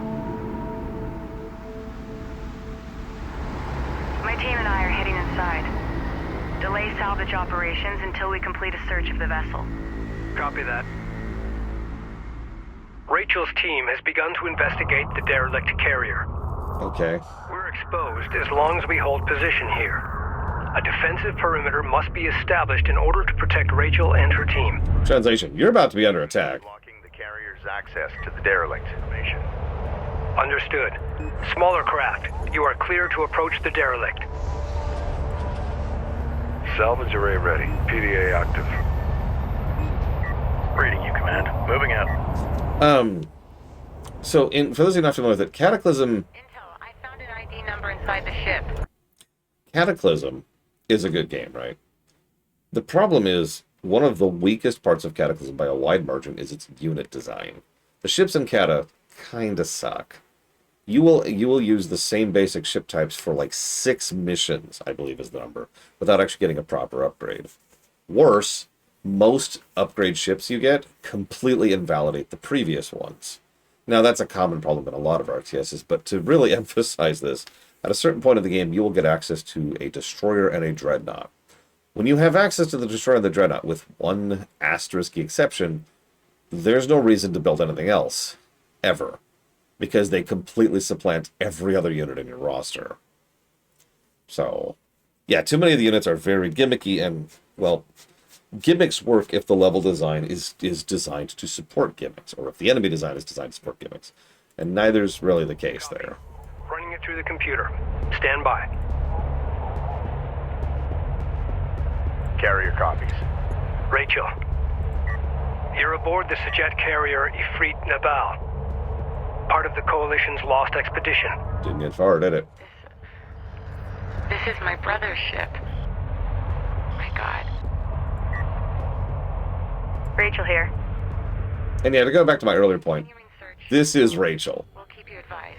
You have to make contact. Enemy armor. Bearing designated.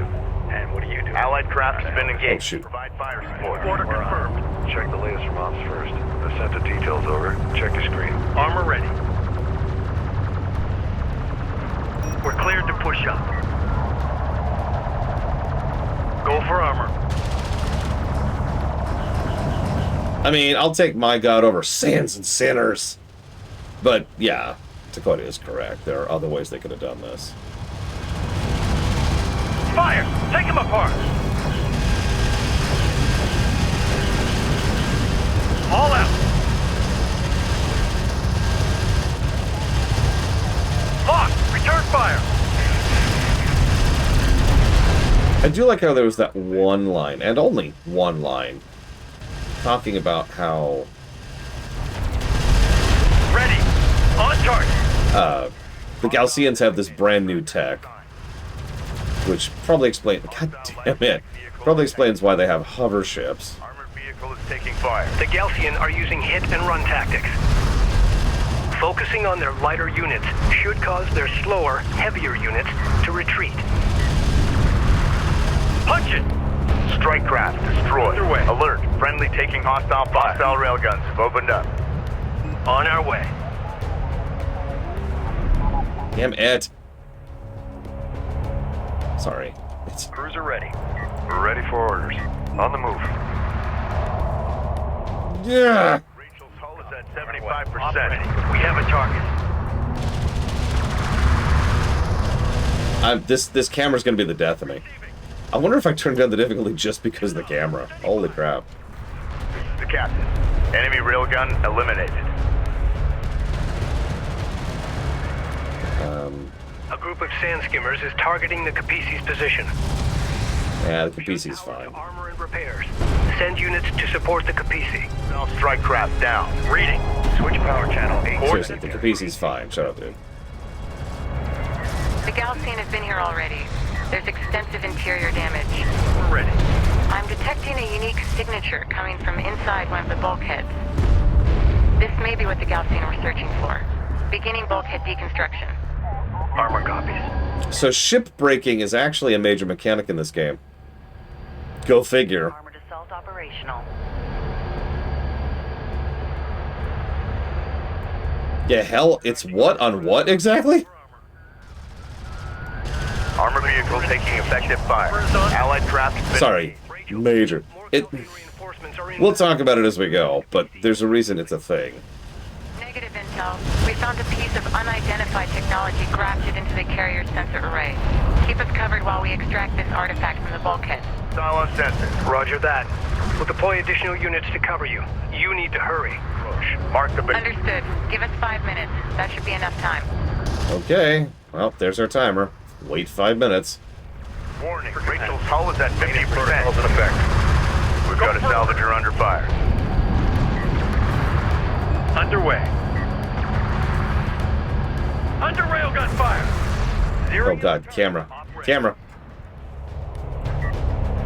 God, I'm gonna give a negative to camera at this rate. This is insane. Target set. If there's a human in this setting, or if there's a human. If there's an Earth in this setting, we don't know about it. Armored assault operational. Keep steady. Watch the arc. Hostile range craft destroyed. Can I not repair her ship? I'm sitting here, Gaussian ranged units engaging the Capisi. and her health is not going up at all. Power to the weapon range and damage systems to hold them off. Keep it steady. Yeah, I think I can't heal her. Maintenance protocols in effect. We know Kharak is not their original planet. Online. There is a non-zero chance Higara is not their original point either. Reading. Armor copies. Target to front. Fleet Group 2 assigned. Listen up. Move through this hot zone. Send message. Which means you can't heal an ally. All stations accounted for, Captain. Maintenance protocols in effect. What the crap? Receiving. Clear out. Hit it. Intel, science update. This artifact is composed of the same materials as the orbital fragments recovered 45 years ago, but this is no fragment. Until this moment, we have never seen this technology fully intact and functional. We need to secure it immediately. Copies. Armor. Copy that, Rachel. Yep. We'll just do our thing. PC reading. I can't make another support craft, can I? Nope. Cruiser reading. The Ifrit and Abal's crew had it jury-rigged into their sensor array. Be it Okay, I know what they're doing. I think I can merge it with our systems and greatly enhance our sensor capabilities. Hostile armor incoming. Armor. Go ahead. Copy. Target set. Salvager has been engaged. This is approximately 110 years before Homeworld 1, Ready for command. give or take. Go ahead. Can't they see we're unarmed? Rachel, what's your status? Intel, I figured out the wiring. Should speed us up considerably. Well, it's taking fire. Roger that. We've detected something. Can you confirm visual? Make ready. Hostile railguns have opened up. On our way. Armor copies. Target to front. Send message. Reading. Deploy smoke. Good copy. Go for armor. Reposition. Green line confirmed. We need short-range support. Yeah, when they got here, this was a desert planet. Although, it wasn't nearly this bad. Almost there. Stand by for our extraction. However, Rachel, more Gaussian are bound to show up. You need to hurry. yeah, thank you, Gabe. The planet was on the far end of its life cycle, so it was winding down. This is natural. It is undergoing very natural desertification. So, yeah. Yeah, it originally had temperate poles. Copy that. A few millennia, that's it. From when they got here, I might add. All systems green. Board is green. Let's roll. Yeah, it was bad but serviceable. Now it's dying. Alert. The Capisi is in contact. This is the captain. Get moving. Red alert. Command carrier taking fire. Armor. Go ahead. New heading set. Crew ready. Warning. Carrier hull is at half. Thank you. Cruiser ready. Maintenance protocols in effect. Armor ready. Oh, 100%, Reggie. Do keep in mind that Push up. everyone, like, Kharak was the destination. They didn't end up here by accident, right? They came from Higara to here. So, yeah, they probably knew exactly where they were sending them. Extract it safely until the Gaussian have been subdued. Hold your position. Start a move. Reading for orders. Armor is en route. Move and engage on site. Countermeasures active. Performance nominal. Receiving. Hostile range craft destroyed.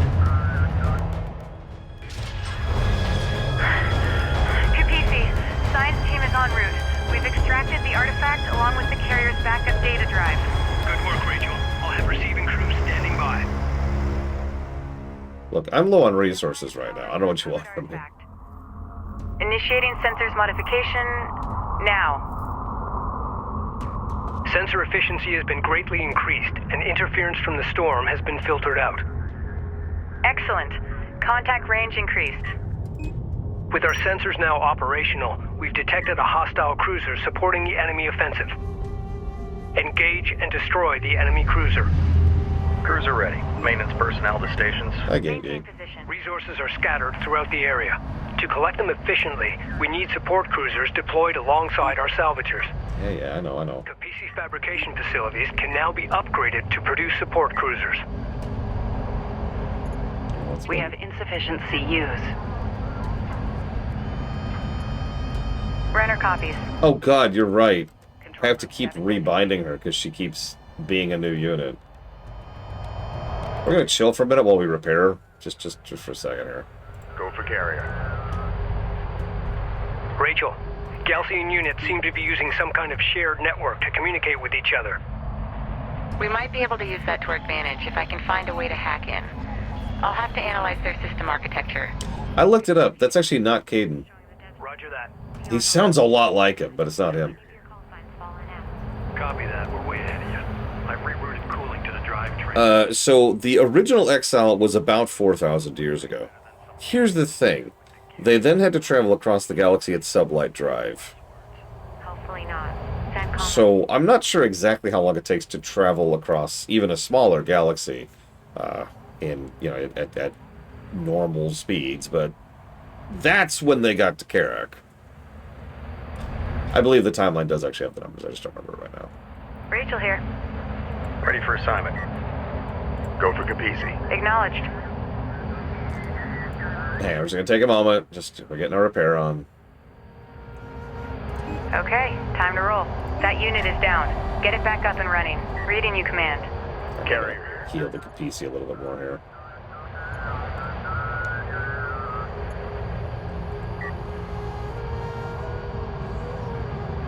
Capisi reading. It's also a smaller galaxy loaner. It's still a long frickin' trip. It's just not as insane as crossing, for example, our galaxy. Go for Capisi.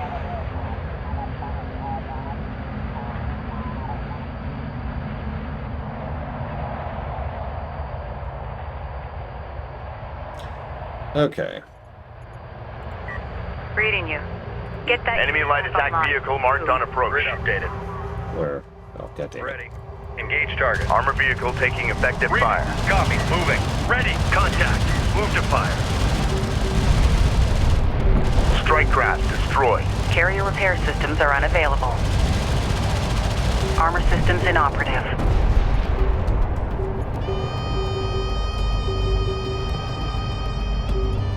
Can't I raise these?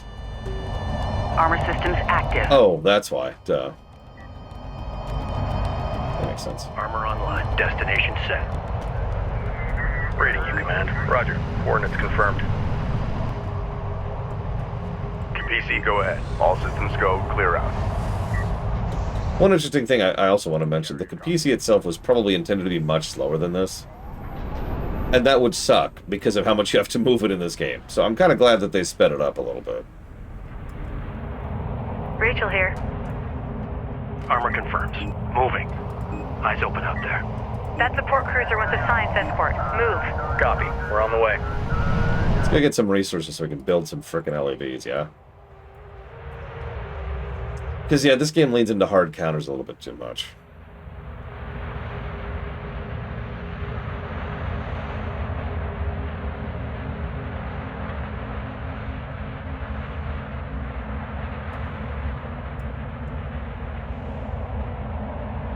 Cruiser reading. Proceed to new coordinates.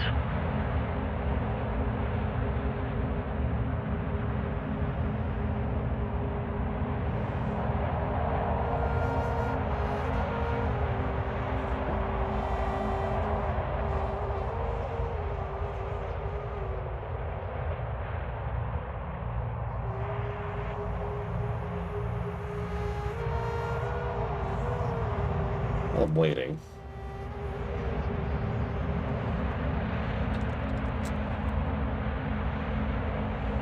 Here we go. Let's see.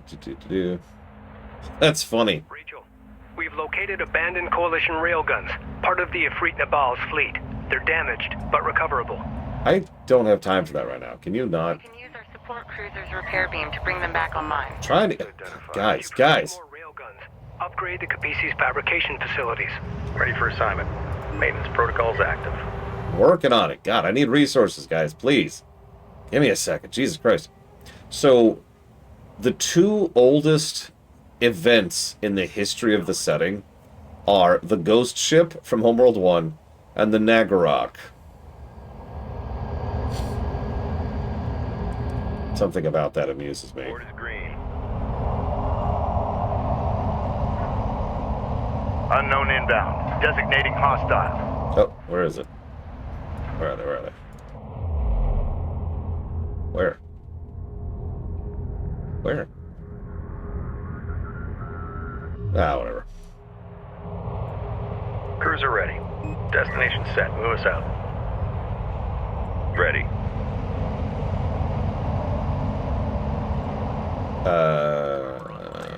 Control Group 2 designated. Support cruiser. Reading you, Command.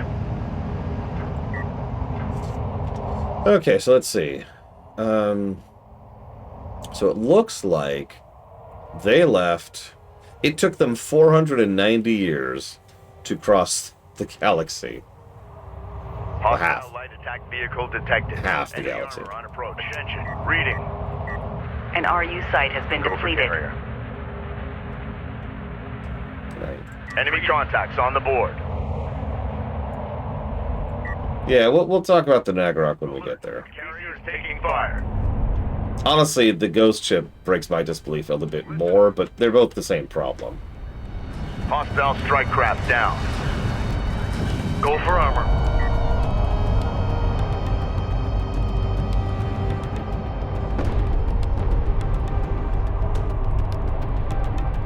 You, Sejuk, are what all life is to us. Sorry. Acknowledged. Board is green. I don't know why. It's not even the best line of the game. It just stuck with me. Anyway, so yeah, so that would be... so they got here there, and when's Homeworld 1? So 7,500 to...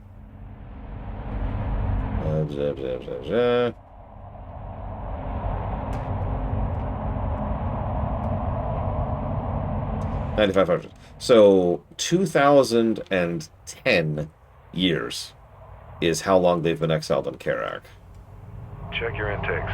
Monitor for any pressure inconsistencies.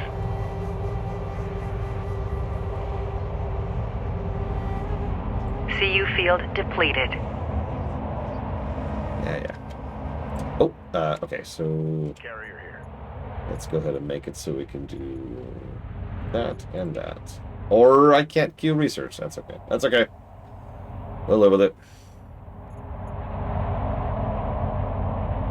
No, they were on their ships for 400 and whatever the number. I think it was 490 years.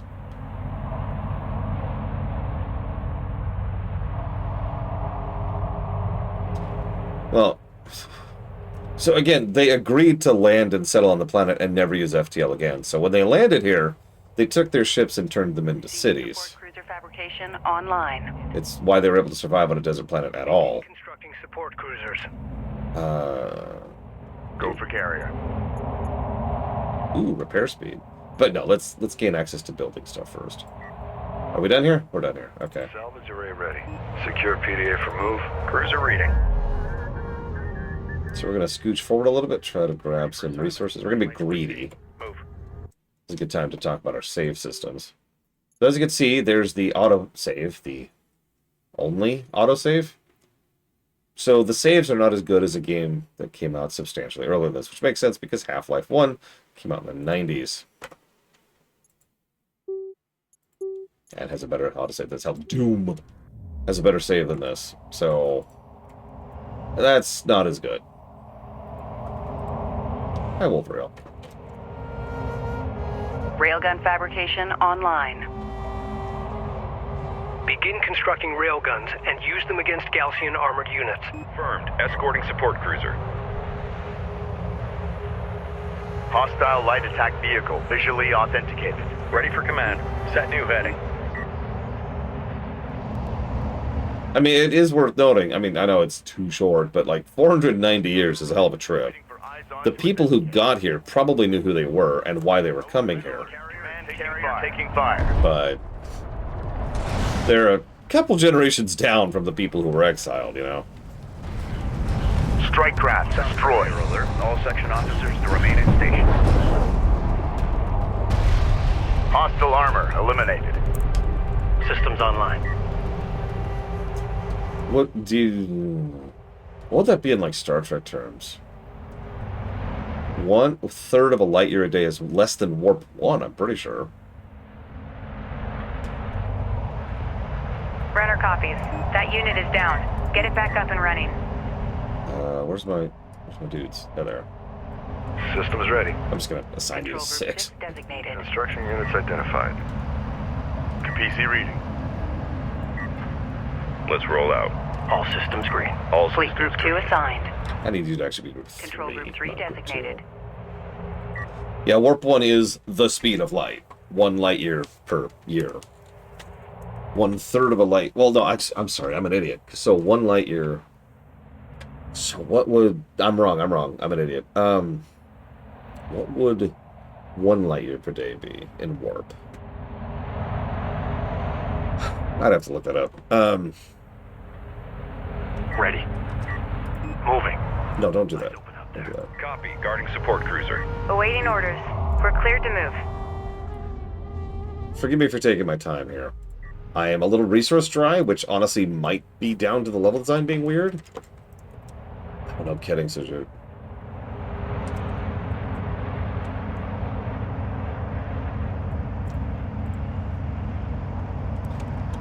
I mean, I don't know if you noticed this. All of the buildings are the same price they were usually. Like a fighter is still 100, and a Corvette is still 325. Actually, I shouldn't say still. That's expensive, and yet we do not have a lot of resources to pull from. This is why I mentioned the ship breaking mechanic, is because the game really wants you to lean onto ship breaking in order to get resources in some specific missions. We'll see that as we go. No, you're gonna make me look this up. I knew it. It's okay, I got nothing going right now anyways. Let's see. Be advised. Tracking hostiles. Warp 2.8-ish. Operators, run idle system protocols while on station.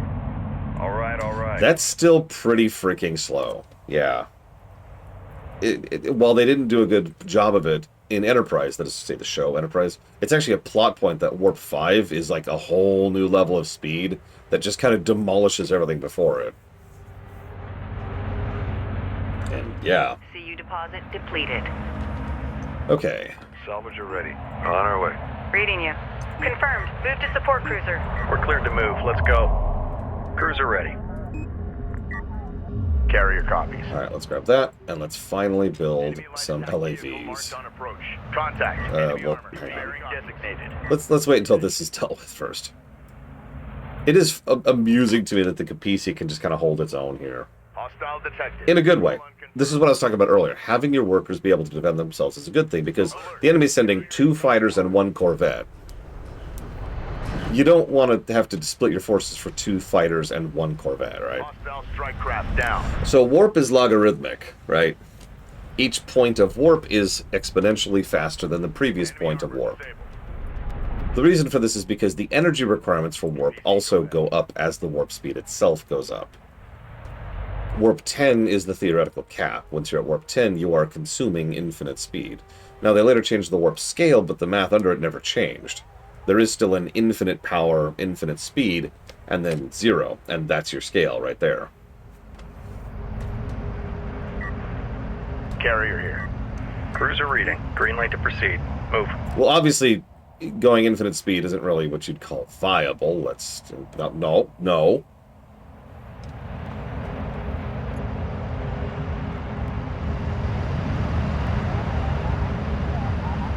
Go for Capisi. Carrier moving. Seal hatches.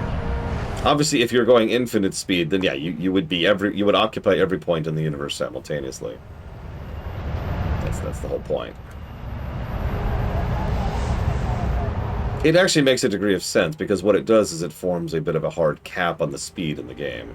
Yeah, exactly. Warp 10 is what the speed of light is in real life. It's the cap on the on change, on how fast something can go. All clear on our AO. We are cruiser ready. We're clear to move. Let's go. PC read field. Get her moving.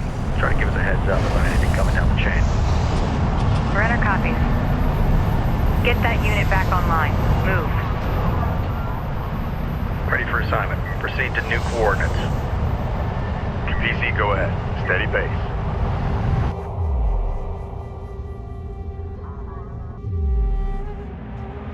Kind of, yeah. Paranoid. In a strange way. Speed of causality. No, I've actually heard that before, Lord Herma. Or speed of change is another thing I've heard. New location marked. Armor copies. Acknowledged. Fleet Group 3 assigned. In other words, it's the fastest possible rate at which things can change. It's the universal tick, right? Like the server tick, it's the universe's tick. Acknowledged.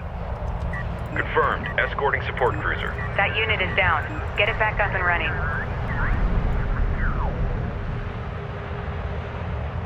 Carrier copies. Position mark. Take us out. Ugh. Why would anyone want to time dilate? Ugh. Death to time dilation.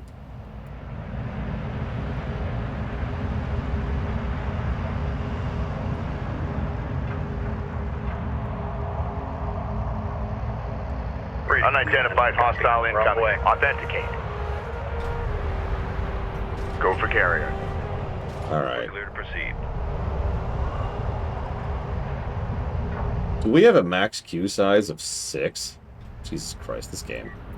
Cruiser ready. What is this game? Systems online. Railgun copies. Light attack vehicle in service. Control Group 3 designated. That support cruiser wants a science escort. Move. Copy. Guarding support cruiser. Red lights. Light attack vehicle online. Stand by. All call signs. Routine calls to be handled. Tax. PC reading. Steady pace. Right, go ahead. Copy. Light attack vehicle in service. Maneuver and Armored vehicle is taking fire. Hear me? Copy. Has your vehicle been around south? Yes. Strike craft destroyed. Not sure how long. Reading. Move. Yes. What's your board showing now? Light attack vehicle online. Go for Capizzi. Is there something we need to be worried about? Light attack vehicle in service. Ooh, yeah, let's grab that. I like how we just get research without it mentioning it, probably because they were supposed to be placed somewhere else and, well, incomplete game. But now, our support cruiser is going to do an AoE heal. Carrier here. Get her moving. Oh, Paris would never abandon his kids. You kidding me? Strike craft ready. Control There's Group no way. 1 designated. For carrier. Research completed. Cruiser reading. Armor online. Destination set. Reading you, command. Roger. Coordinates confirmed. Runner Light copies. attack vehicle online. PC, go ahead. Light attack vehicle in service. Fleet Group 1 assigned. Okay.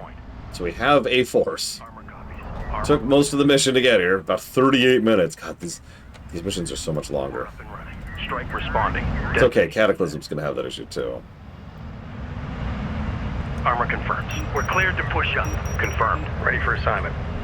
Carrier copies. Location marked. I don't know what you're talking about, Reggie. Yes, I need Reggie assassinated immediately, please.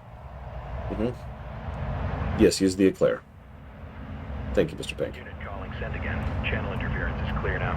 I say again, this is We're clear to proceed. We've got new Strike SOPs for confirmed. operations during salvage escort. Go ahead.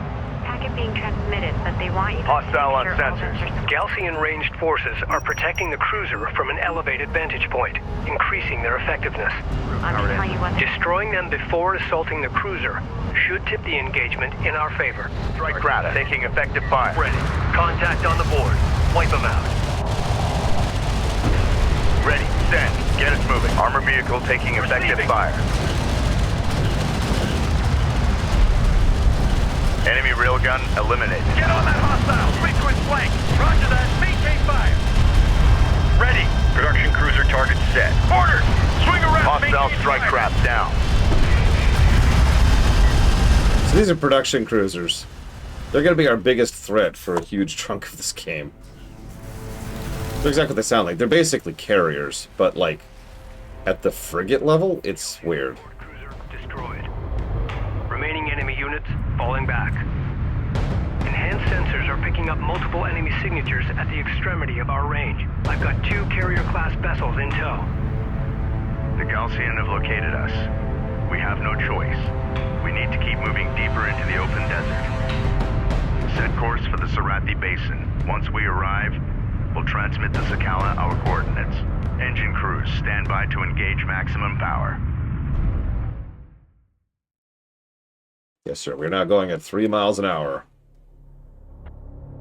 Personal log. Science Officer Rachel Sajet, Expedition Carrier Capisi. We found my brother's ship, the Ifrit Nabal, the flagship of our Coalition's lost expedition from 4 years ago. His fate, and that of its crew, remains unknown. What happened, Jacob? What did you find out here? What have they done to you?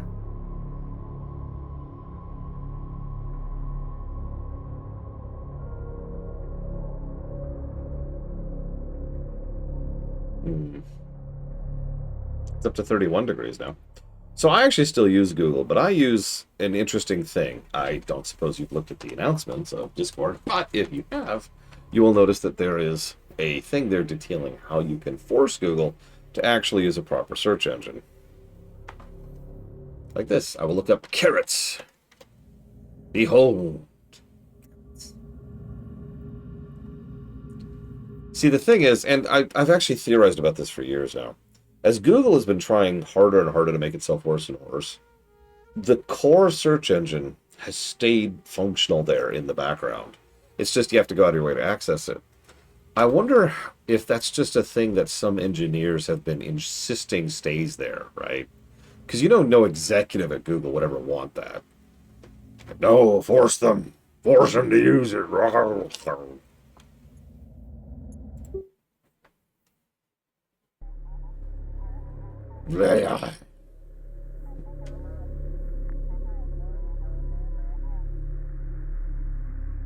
So if you caught that, by the way, we are already deviating from the original plan of trying to bypass the Galcian forces. Now, in fairness, they have already found us, so that's why, but still.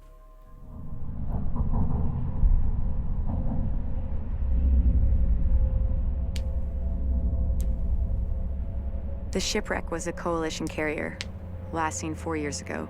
Yeah, we know. The wreck has been ransacked by Galcian troops looking for something.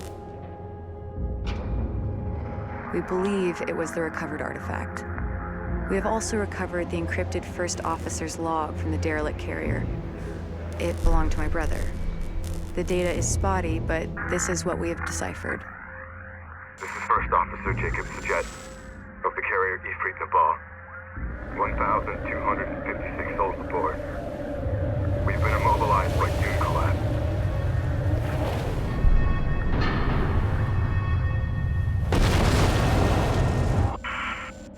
There are considerably more artifacts at the Kalash location. This is the First Officer of the carrier Ifrit Nabal, signing off. The Kalash coordinates correspond to this location from the satellite data of 4 years ago. We will alter course, following the route of our Coalition's first expedition. At the Kalash location, we will accelerate resourcing and artifact recovery operations. Course locked in.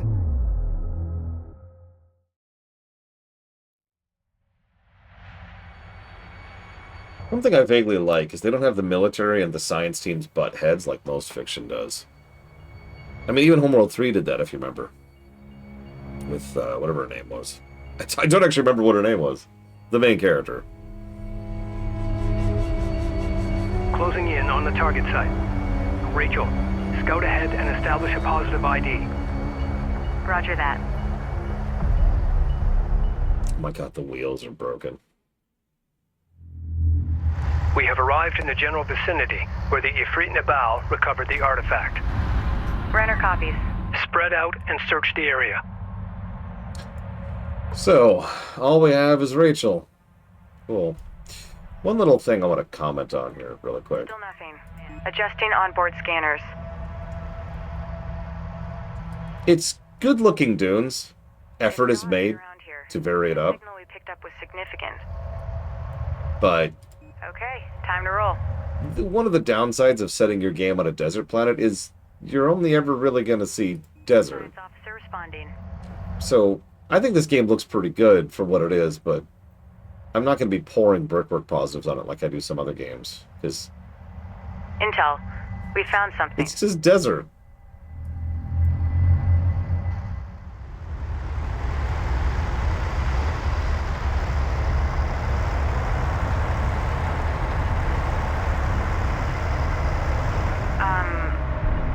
Are you guys seeing this? Affirmative.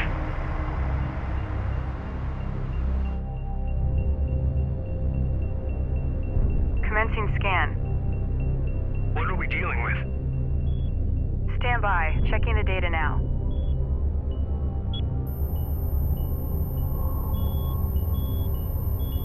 It's some kind of ship.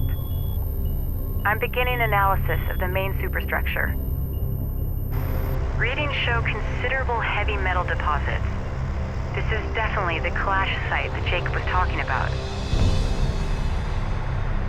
Data confirms the Ifrit Nabal artifact was indeed removed from this location. I'm also detecting wreckage strewn across the valley below.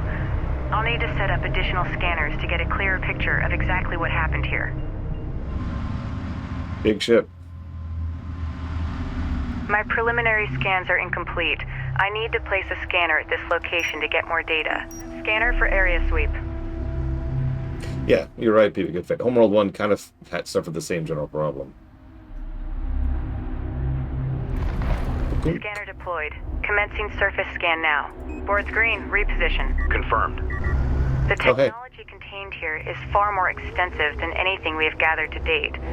It will advance our existing research programs exponentially. Salvage array ready. The resources that are visible now can be salvaged, but there are considerably more within the wreck itself. In order to extract them, we need to establish a broader scanner network so I can develop a complete shipbreaking plan. I'm sending the details to the Capisi's engineering team. So, Scan complete. I'll need some time to fully analyze I this can't data. talk. Damn. No, wait, no! Alright. Finish your doom. I'm ready. We need to explore the valley below to identify additional wreckage from the Kalash. Deploy and secure scanners at each wreckage site located. Alert. The storm is producing tornadoes on low-lying areas. Avoid the tornadoes. The sand and debris they spin up chews through light armor. Okay. One of the things that everyone just kind of accepted as read is that back in Homeworld 1, the reason we were able to keep up, technologically speaking, was because we were already smart, dedicated, and had an entire crew of the best and brightest on board, right? And it still took us forever to get to that point. It's just, you know, the practicality was something that needed to be solved. But we had the idea. We found a ship. We were able to reverse engineer ideas from the ship the moment we knew FTL existed and, you know, oxygen scrubbers existed and CO2 systems existed and all that. It's like, oh, okay, that's what that is, and that's how we can make that. And there was a logic to that I never really questioned. I mentioned this because it really bothered the writers. Yeah, that's true, Paranoid. We never really fought any major concentrated defeat except for twice, and both those times were way at the end of our journey when we already had tons of time to prep for it, and of course, all the people who joined us. Hi, Evo.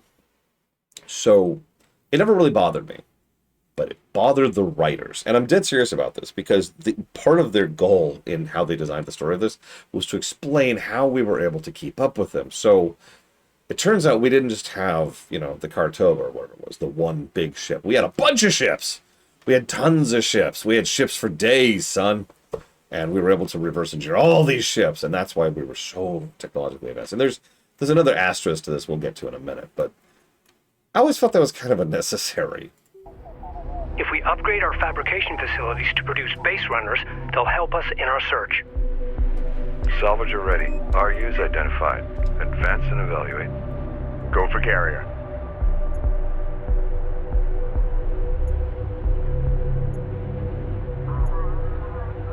Well, that all costs a lot of resources that I don't have. So, let's go chill here for a minute.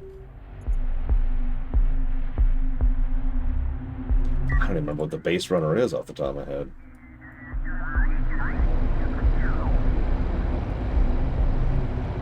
Strike confirmed.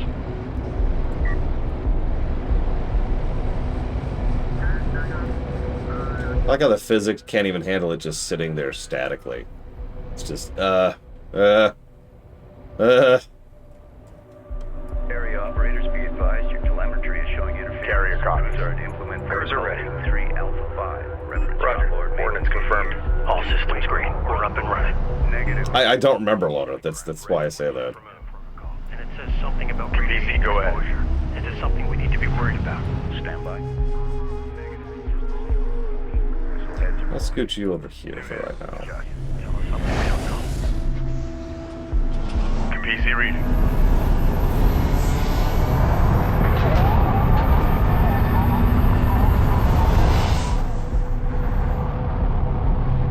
Yeah, we'll get there. We'll figure it out. We'll get this. We got this. We Rachel got here. this. Let's chill for a second now. While we wait. I could go up now. But I kind of wanted some resources first. Any other resources out there? No. Well... Runner copies. Yeah, let's be dangerous. Reading you. Be advised, Moving an out. RU site has been exhausted of resources. I like being dangerous. Provide an update on the Sakala's current location. Oh god, I hit No something. response from the And Sakala. my things are The gone. storm is interfering with our communications. Ready for assignment. Understood. Keep me advised. Affirmative. Wait, no, paranoid. No, listen. Armor online. Destination set. Rachel here. Okay, Rachel, I need you to not drive into the sandstorms. Could you do that for me? I do appreciate them trying to add environmental effects. You know, environmental damaging, you know. Acknowledged. Railgun. Making the terrain matter is something I usually tend to be in favor of. Release and repressurize. See if that does it. Cruiser reading. We're cleared to move. Let's go. The camera just fighting in this whole game. This is worse than I remember. Then again, I did just play Homeworld 1, where the camera was smooth as butter. Ready for assignment. Rachel here. Maybe that's part of it.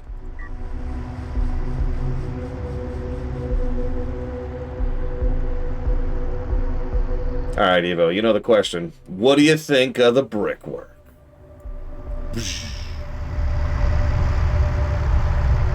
do you think of the house-sized crawler?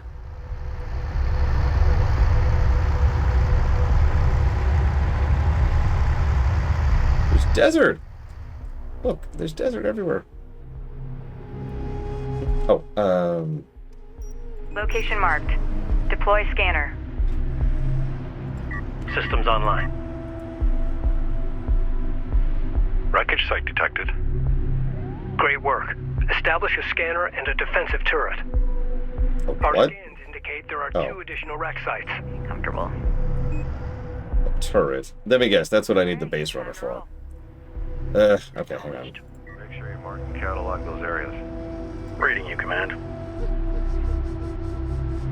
Destination. I mean, yeah, probably. Would be good fade. Send orders. Oh my god, I think they're stuck. I think they're stuck. On our way. Construction units. Go get the frickin' resources, would you guys? We're sort of resource dry here. Cruiser ready. Armor copy. Yeah, so the original operational name of this game, Evo, was Hardware Shipbreaker. Sound familiar? Carrier here. Alright, base runner's gonna be 200. That shouldn't be too expensive. Ready.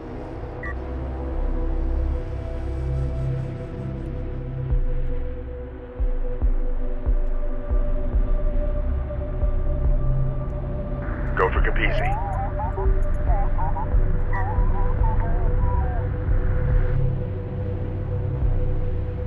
Same developers, by the way, if you didn't know. As Hard Space Shipbreaker. Base runner fabrication online. Carrier here. Begin constructing base runners and use them to search for salvageable wreckage. Okay, so that costs $250. We're gonna build one of these. Because I don't really know what these things do. PC reading. Yeah, they worked on this game for about 6 years, and then that floundered, and then worked on it for 3 more. Deploy a probe from one of our base runners to help in the search for wreck sites. There we go. Turrets. Will allow us to quickly explore new areas and search for hostile forces. So it can launch a probe, retire, and that's it. Interesting. Prep for long-range move. Let's go. Oh, whatever. Let's head over there. And yeah, it looks like they're like a bit of a worse Rachel unit, which makes sense, so she's probably the hero. But...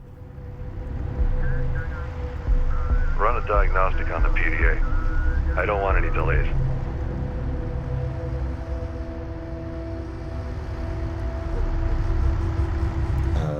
PC coming in ops. Let's get... Ooh, turret damage. Go ahead. Our after-action report bounced back. Can you check your firewall? We show a good signal here. Have you switched to the new encryption suite? You'll have to update your firmware. Stand by.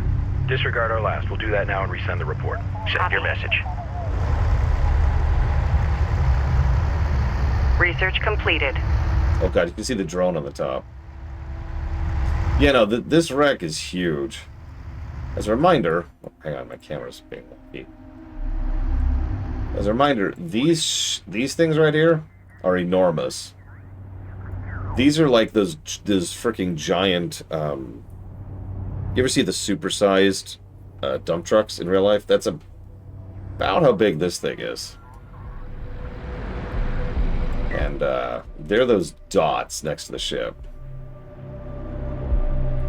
Well, no, they crashed in another ship. We'll get to that later. In fact, it's the last mission of the game. No, not the excavators. The big old... the ones with the supersized tires. I don't know what they're called. I'm sorry. Oh, the idle banter in this game is top-notch. I'm not even sure there's ever been better. Runner copies. We're cleared to move. Runner copies. Science officer responding.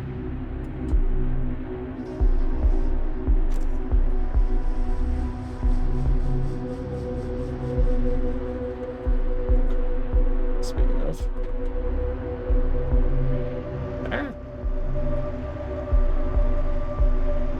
Reading you. Okay, let's go get the scanner going. Set up scanner for area sweep. Base runner here. Base runner responding.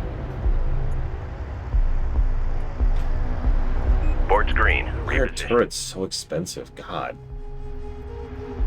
Base runner online. Time's a-wasting. Guard set. So, we have provoked the boom, and you know what that means.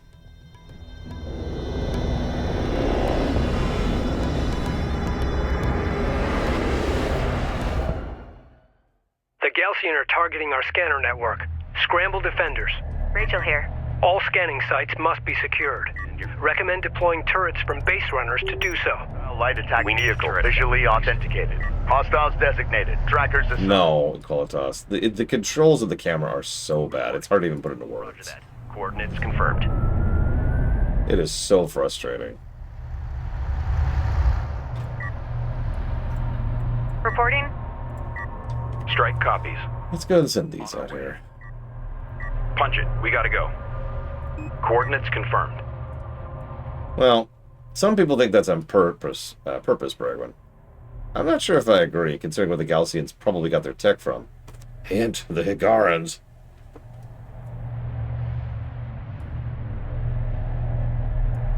Op ready. Are you guys yeah, they're there. You guys coming? Receiving.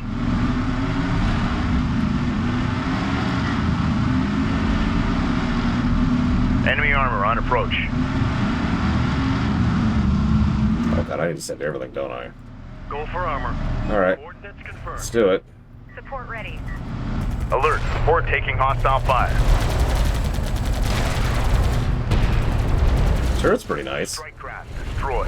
Alert, Rachel is in contact. Fire. Light attack vehicle is under fire.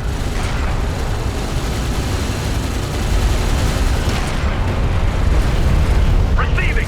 Got eyes on hostiles. Reading. Point set. Hostile light attack vehicle detected. Armor, go ahead. Underway. Orders! Fire on the move! Hostile armor eliminated. Ready! The sentry post is taking fire. A turret is under fire. Enemy contact. Get a turret up. Ready! Reposition. Hostile strike craft down. Orders! It's a straight shot. Go! Locking on the fire. Let the turrets do some work here. Reposition. Reposition. Receiving. Full power. Move. Reposition! We've detected something. Can you confirm visual? And there's our main force. Okay. Secured. Standing by. Support ready. We're moving. Ready. Green line tracking armored craft on approach. Meanwhile, let's go ahead and increase our turret damage while we're here. Reading. How's our... Reporting. Okay. Going mobile. Armor ready. Go for ranged. The railguns are still coming. We'll get there, I swear. Research completed. Oh no, we have aerial craft, 100%. Are attempting to destroy our scanner network. Yeah, I know. We require rapid response aircraft to counter Galcian attacks. Oh, gotcha. Invest in the Capisi's hangar facilities to begin producing strike fighters. Go ahead. Send message. Confirm guard detail for the first science officer. Move out Strike to be craft received. taking Runner. effective fire. Receiving! Clear out! Hit it! Armor, go ahead. Armor copies. Target to alert. Light attack vehicle destroyed. Armored vehicle is taking fire. Reading! Punch it! Strike craft destroyed. Enemy light attack vehicle marked on approach. Receiving. On our way. Provide guard escort for Rachel. Light attack vehicle online. We have a target. We got something on the horizon. Waiting for eyes on to authenticate. Be advised. Tracking hostiles. On our way. Reading. Green line confirmed. Armor ready. Yeah, they are.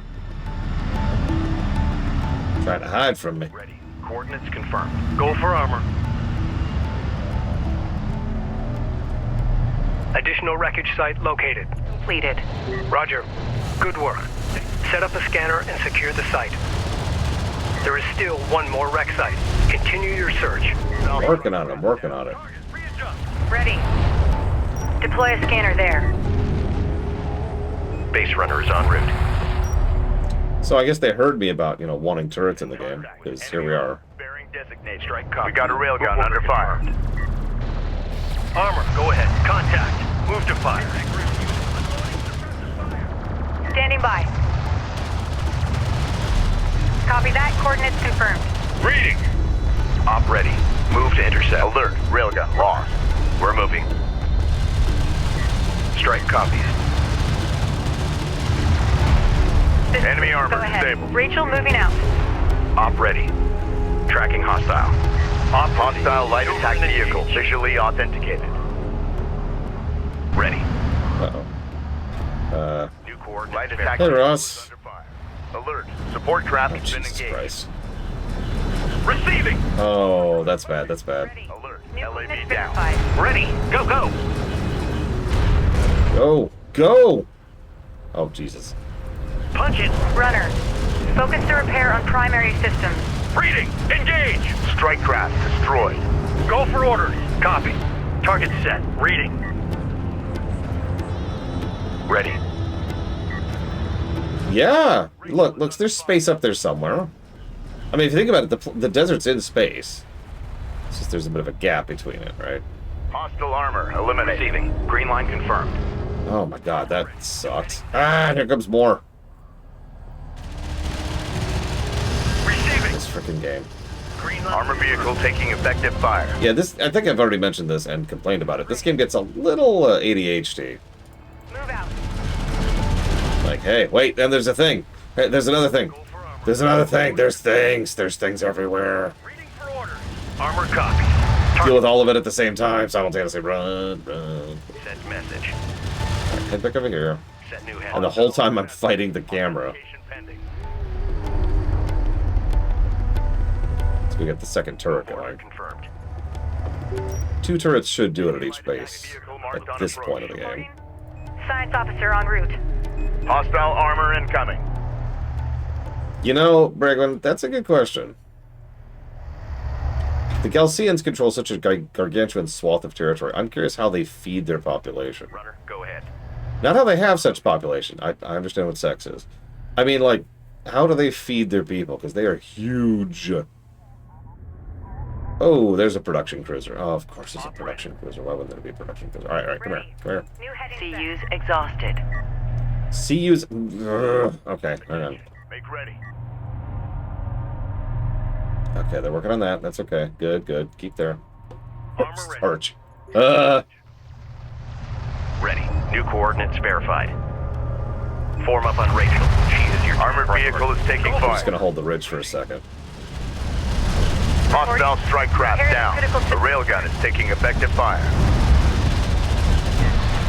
Could be pure white noise. Although they do outnumber us consistently across the entire mission. And they have been pushing the coalition back also pretty consistently. Come on! Runner. I don't even care. Whatever. We gotta deal with that production cruiser, or else this is just gonna keep happening. Visual unconfirmed. Ready, set. Let's go ahead and grab... I thought we already had that. Alert. A turret post just went down. No, we're losing that spot. Oh my god, I hate everything. The sensors post is under fire. No, I'm kind of complaining because the problem here is what they really wanted was for us to be on the back end. They wanted to be on the back foot. They wanted us to be desperate and barely capable of keeping up, right? Sensor post destroyed.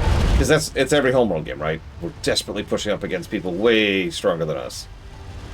And each Homeworld game has accomplished that to varying degrees of success, is what I'm going to call that. Cruiser target set. Hostile light attack vehicle detected. Full speed. Enemy armor on approach. Go ahead. Copy that. Coordinates confirmed. Armor vehicle taking effective fire. Get rid of that frickin' cruiser. Strike craft taking effective fire. Alert. Rachel is in contact. Alert. Support taking hostile fire. Okay. Ready. Ready. Ready. Tracking target. Strike craft destroyed. A turret is under fire. Support ready. Move to Rachel. Provide support. Punch it. Receive it. Now, Alert. Turret post destroyed. I'm playing whack-a-mole. Enemy armor disabled. The sensors post is taking. Am I the only one who doesn't enjoy whack-a-mole in games? Rachel at all cost. Reporting. I'm dead serious. Like, it's such a common thing in strategy games. Like, by design. You're not supposed to hold territory. You're supposed to lose it, and then gain it, and then lose it again. It's like, no. Go for armor. Copy. Target set. Reading. The good news is Strikecraft will be useful when we get there. We've got hostile on sensors. Confirm visual. How we doing there? Ready. Okay. Reading. Let's do 6 more. Yeah. Reading. God, they've already got another wave coming. They've already got another name. Thank you, Fighter Evo. fabrication online. Just this Light game. attack Begin constructing strike fighters immediately. The Galcian have destroyed a scanner. Push them back and deploy a new scanner. Light attack vehicle is under fire. You know how Homeworld 1 did escort missions pretty well? Reading. Light attack vehicle in service. I'm starting to wonder if that was like an accident. Receiving. You know? Hostile armor eliminated. Armored vehicle is taking fire. Reading you. Location marked.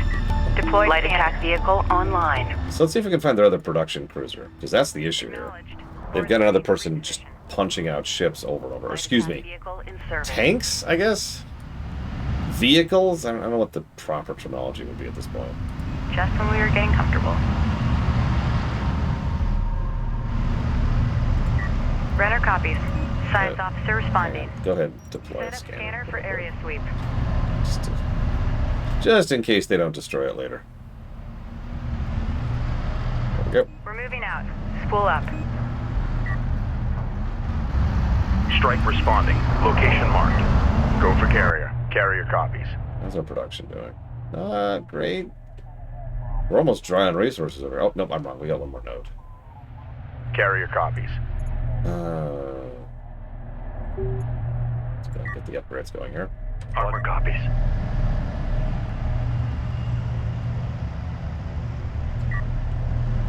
Awaiting orders. We're cleared to move. Research completed. Go for Capisi. Awaiting orders. Proximity operators, Time to roll. CENTCOM, intel Let's go update ahead and embedded. drop this while we're here. Location marked. your own vehicle, Deployed all right? scanner. Systems online. Board is green. Let's roll. God, she's doing wheelies. She's doing wheelies. Rachel, please stop doing wheelies. Where's my base runner? Research completed. Runner copies. And why is my base runner over here? Do your job. Firm guard detail for the first science officer. Rachel here. Board's green. Reposition. Hostile designated. Mark Barron. Where is it? Way over there. Looks like it's coming over this thing. Armor confirms. Armor moving out. Push up to that point. No donuts! Awaiting orders. We're moving out. Spool up. Yeah, here they come. I wouldn't mind a donut right about now. Please confirm negative hostile contact. CU in site sector. exhausted. Copy that. Screens are clear. They're moving kind of slow. That's worrisome. Is that a production cruiser? Find out in a second. Reading you. Just when we were getting comfortable. Armor online. Stay on the ridge. Ready. Let's Go move. scout. What are we looking at? What are we looking at? Hostile light attack vehicle. Visually authentic. That is a production cruiser. I was right. I was right. Get out of there. Get out of there. No, Trax. If anybody survived, they survived in an airtight bunker. And they've been dead for a long Enemy time. contacts on the board. Contact. Move to Enemy production cruiser has appeared in the AO. Support ready. Armor vehicle taking effective fire. Officer on route. Strike craft taking effective fire. Hostile strike craft down. Go for order. Keep steady. Watch. Enemy armor disabled. Okay, that's 2 production cruisers down. Combat relay. Hostile. That should help get rid of the enemy spam a little bit. Sensors post is under fire. Runner. What? Oh my god, really? It's just the dinky dudes too. Oh god, that's double irritating because 1 turret would have gotten rid of that. Op ready. Fast attack pattern. Full speed. PC copies. Reading. Fleet Group 1. We've lost the scanner. Replace it immediately. Alert. Sensor Whack-a-mole.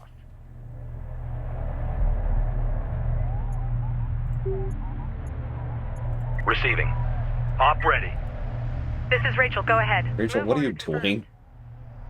What do you mean? I'm doing wheelies. Okay. Ready. Full speed to target. Reading. Armor is en route. Railgun enhancements online. Coordinates verified. make ready. Strike copies. On our way. Op ready. Move or light attack vehicle is under fire. Oh god, here comes another. Is there another? There's got to be another production cruiser. There's got to be. Railgun enhancements online. Reporting. Move out. Strike craft destroyed. Attacked on the board. Wipe them out.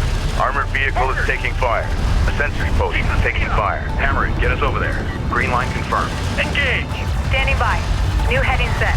Ready. Aw. Hostile sighting. Receiving. No, they are Equalitas. It's another detriment. And to be clear, I do think that's a bad thing. We've actually talked about average mission length before in an RTS, and at a certain length, it is too long. It gets arduous. Go ahead. On target. Reading. Gun on. Steady fire. Support ready, okay? Hostile armor eliminated. Okay. Let's go deploy again at this point. Scanner for area sweep. See, part of the problem is I don't want to waste my resources on turrets. Enemy light attack vehicle marked on approach. But Op they ready. just keep attacking. Ready. Armor ready.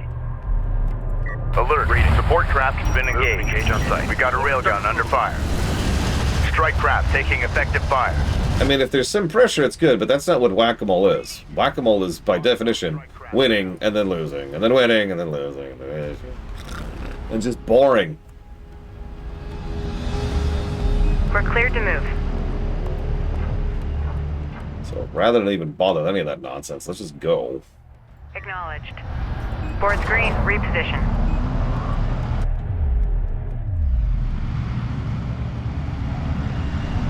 Well, yeah, like, obviously, if you have a big mission, pulling a Stratholme, right? Or yeah, any end campaign mission, like you say, Tara. That should be the big stuff.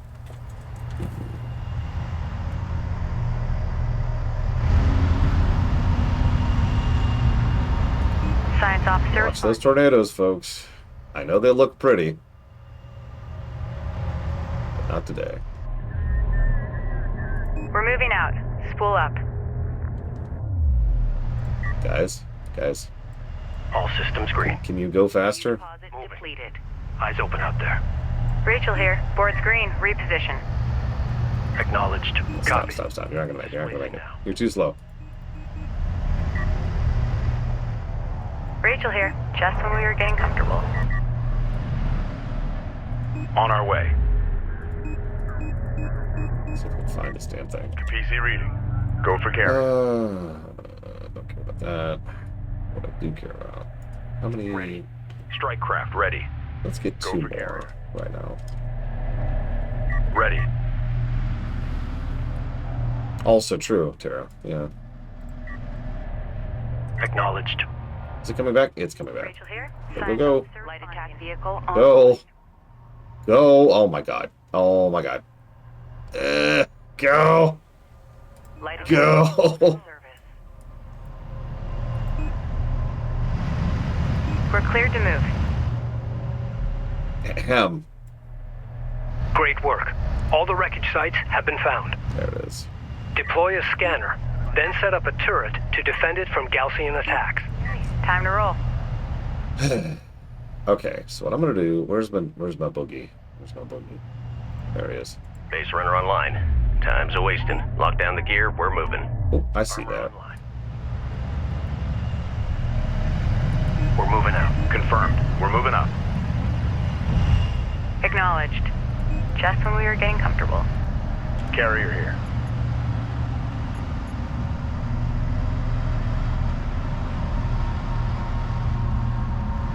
Operators, please confirm negative contacts in your area. Copy that. Scanners pushed to maximum with no returns. But who knows what Armor these confirmed. dunes are hiding. Strike We're fighter taking ready our for lead. service. Strike confirmed. Destination set.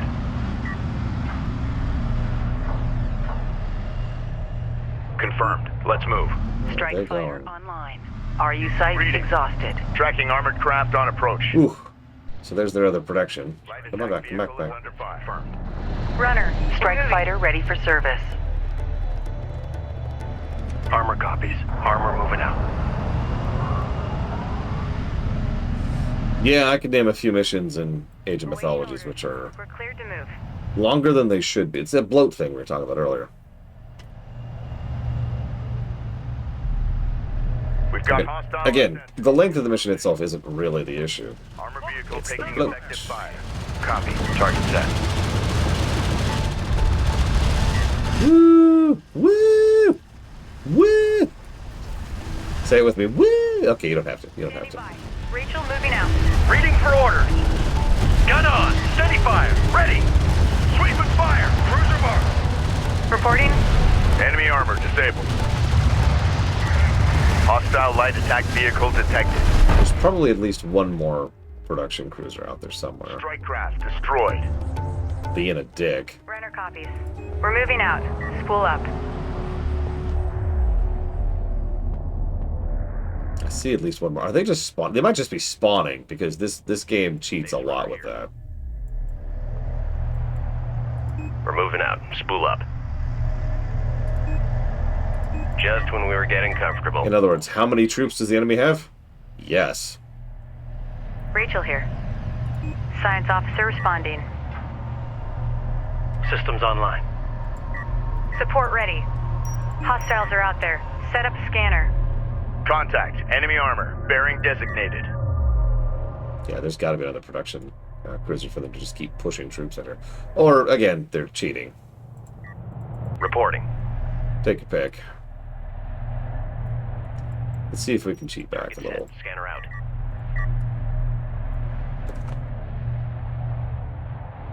If it says hold these 3 spots for a while, this isn't going to happen. I've commenced the scan. Yeah, that's what I thought. Scan progress. Yeah. Okay. Well, Enemy contacts on the board. yeah, we're about to lose one of the scanners. Runner. All right, let's get some turrets going, I guess. At least Recommend resources. defending the network by air or turrets. Sensor post lost. PC, go ahead. Carrier copies. You know, I just want that to go away. Enemy light attack vehicle marked on approach. Send message. Move order confirmed. Let's do this. Armored assault So this is our aerial attacks, right? approach vector dialed in. Attack vector dialed. Armored vehicle is taking fire. Hostile strike craft down. Strike craft taking effective fire. Op ready. So here's our aerial firepower. 25% complete. Hang in there. Visual confirmation. One of our turrets is taking fire. Not bad damage. Not enough, but not bad. Taking fire. We need a turret set in place. Ready. Alert. Support taking hostile fire. I do like how you don't have to hold the entire Move order confirmed. Alert. A turret. the entire network in order to get progress.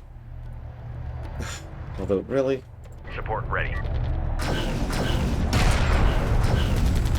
Runner.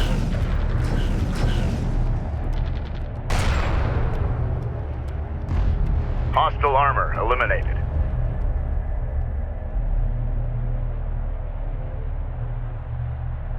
We'll drop one more turret here for right now. Defend that area with a turret. Because we're getting kind of close to our food cap already, by the way. I don't know if you caught that. We don't even have big ships yet. And I just realized this is mission 4. We're nowhere. Reading it. Prep for mobilization. Acknowledged. Are we all healed? We're all healed. From Ops, you've got an update for us? Strike Something confirmed. about in the rear with the gear. Negative. I think someone's docking on a turn. Fighting the hand that keeps you alive isn't a good idea. Funny. Ops says the same thing. I don't know who to believe. Put it this way. Hostile light systems attack start to vehicle shut down, your detected. onboards We've aren't detected responding. something. What do you think Can you is gonna confirm fail? visual? Armor ready. Strike Yes, copies. it's all coming back to me now. First Yeah, exactly, Tara. Got a room full of happy operators back here. Engineering out. Light attack vehicle on. No, Tara, how do you win that? Tracking Like, for real, how is that even possible? Light attack vehicle in service.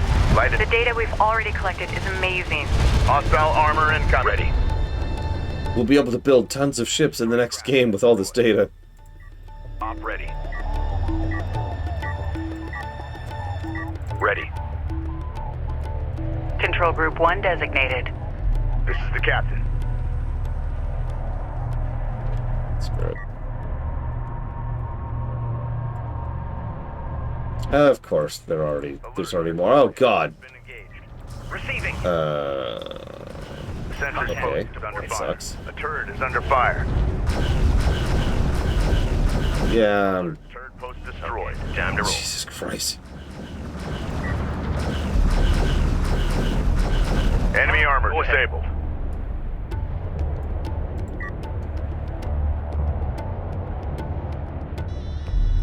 Send. Reading. Combat alert. Support craft lost. Fleet Group 1 assigned. We've lost a scanner. Replace it to resume the scan. Sensor posted. Scan at 80%. Just a little longer. Confirmed. Runner, move out. Strike copies. Guard detail for Rachel Sajet confirmed. This is Rachel, go ahead. New heading set. So, like, what happens? The enemy just stops being produced, or what? Or do you end up actually killing them all because they didn't predict that you could actually not die at a certain point? Hostile light attack vehicle visually Move authenticated. out and be ready.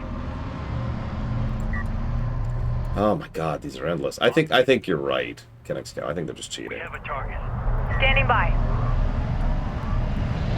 Science officer on route. Strike craft taking effective fire. Hostile on sensors. Authentication pending. Ah, gotcha. That's what I figured. Craft down. Receiving. Alert. Rachel is under fire. Go. I mean, I don't see why he wouldn't at least make the effort, Elizar. Although, I'm not sure how you think he would be capable of doing that. In range. Receiving. Go. Firing. Armor vehicle taking effective fire.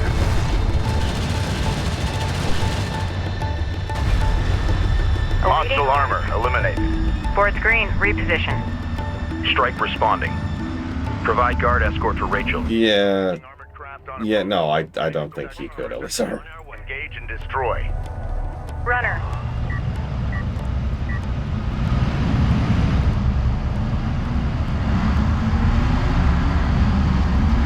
It's me and the boys. Out for a stroll. Reporting. New coordinates verified. Prep for contact. Hostile light attack vehicle. I just realized I don't even have her most useful ability yet, too. Rachel moving out. Hi, baby bear. If you go out, you will smell a delicious smell. It is the Scan complete. We've got it. that is. The dinner. Oh, the dinner. Well, hopefully I'll be done with this stupid mission soon, so I can go and enjoy the dinner with you. Receiving. You have a green apple. I do. Armor copy. Consume. I will consume it. Eat Oh it. yeah. Don't you like eating apples? Wait, what are you doing? What are you doing? Ah. Armored vehicle is taking. I was being very careful. Yes, you. My arm was up. I can see. Oh jeez. Oh jeez. Full speed. Oh my gosh.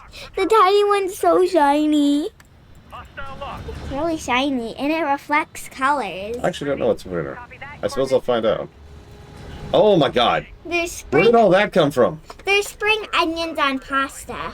I do like onions. I'm a big fan of pasta. So we'll see. Unless it's red pasta. That's amazing. I love it. Me too. Fire. Keep moving. This is Rachel. Go ahead. I We're love the moving. red, Enemy armor I disabled. love the red sauce on it. Me too. Have you ever had a s'more, kiddo? Uh, I feel like you have. me too. Strike craft taking effective. Yeah, you have. I remember. I was even there for it. Ready. Target. It was probably a long time ago, but I still have a little bit of the memory in it. Fire smoke screen. Good copy. I remember the taste a little bit because I've had marshmallows a lot Mhm. and chocolate Oh yeah. Gotta have chocolate. and crackers. Well, I haven't had all, but we're planning on doing s'mores. Oh my gosh. Ready. Strike craft Planning destroyed. on doing Armor it. Would you vehicle taking hurry up, please? Why are we so slow? Orders are to move. And where are we supposed to go? Now we're Run, you stupid idiots! yeah. I'm about to lose run. my entire force because they refused to move twice. Authenticator. Go away. Go away. Hold on. Is Because this the now they're space- moving, now that they're stupid. Assuming guard position. So there's red and there's green. Oh my gosh, I am so... I hate this stupid control scheme. Is there anyone else? Yeah, looks like there's other people up there. PC copies. I'm allowed to crash out. Screw this game. New sector designated. Move out. You're allowed to quit your game. Well, no, obviously not that. Destroyed. Or why Light are you attack allowed to vehicle is do under fire. red enemies? Punch it. This is really frustrating. Are we the red or are we the green? We're the green. Trackers assigned. So Last then time I had what- s'mores was the same time that she did, actually. Orders. Let's Going go. on. Steady fire. cruisers have to have a certain type of cracker, I think. It is a graham cracker. Support cruiser under attack. I'll be down in a few. If I can ever defeat these enemies, which at this point I'm not sure I can. Attention. Alert. LAV down.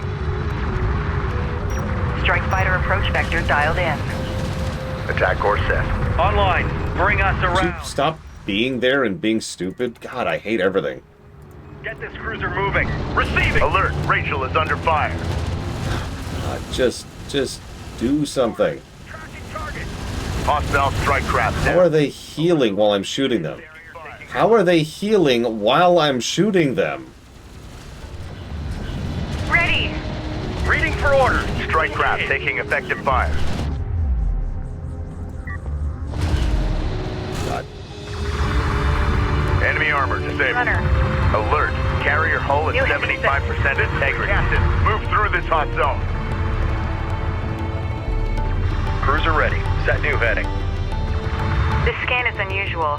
I've never seen anything like it. I need to start breaking down the data immediately. Standing by. Understood. Great job out there. I do not agree with that. We've successfully completed our scan of the Kalash wreck, but it may only be a matter of time before the Galcian carriers vector onto our position. Reading. Enemy railgun firing on friendly. Yeah, I know. Thank you.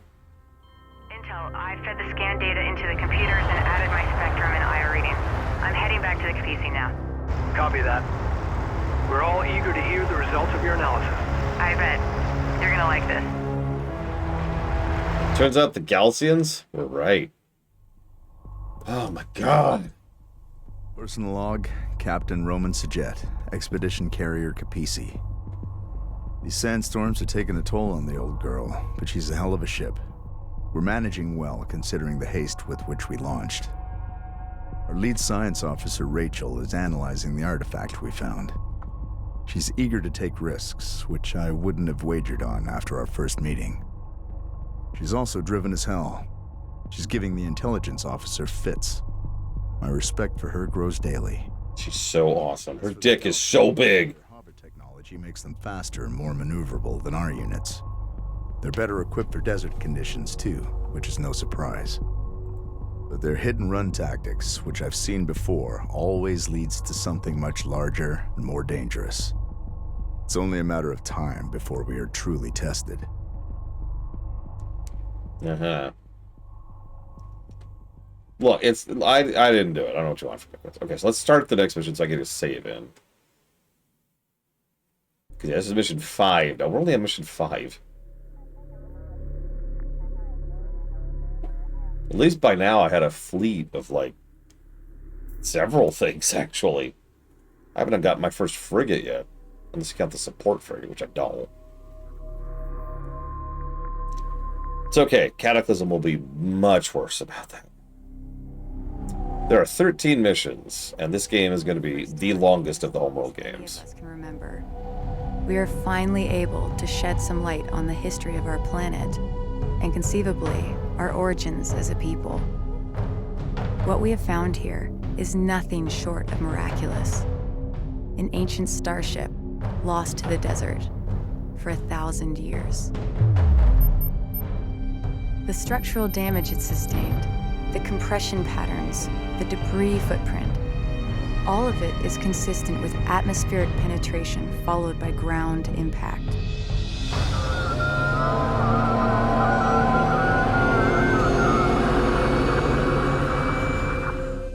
But why did it crash here? What happened? Many questions remain unanswered.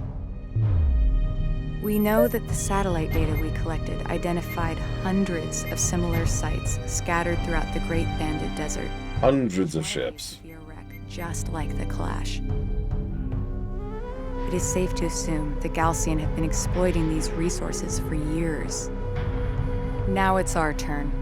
Composed of exotic materials and compounds not native to our planet, each represents a potential treasure trove of untapped resources and alien technology we can leverage in our fight against the Galcian, and which may well hold the key to our survival on Kharak. All crews, prepare to shipbreak. Hard space shipbreaker. Intel, detailed scans have identified one section of the Kalash with energy readings far exceeding normal parameters. I'll begin salvaging there first. Once I've confirmed my shipbreaking plan works, we'll move out into the valley below and expand operations. Copy that, Rachel. Deploying security teams to defend the inner perimeter. Oh god, everyone's still damaged. They're all healing each other. That's actually funny. The wreck now. Yep, so same map, but pause. So we will continue this tomorrow. I'm gonna go grab dinner. I'll see you guys.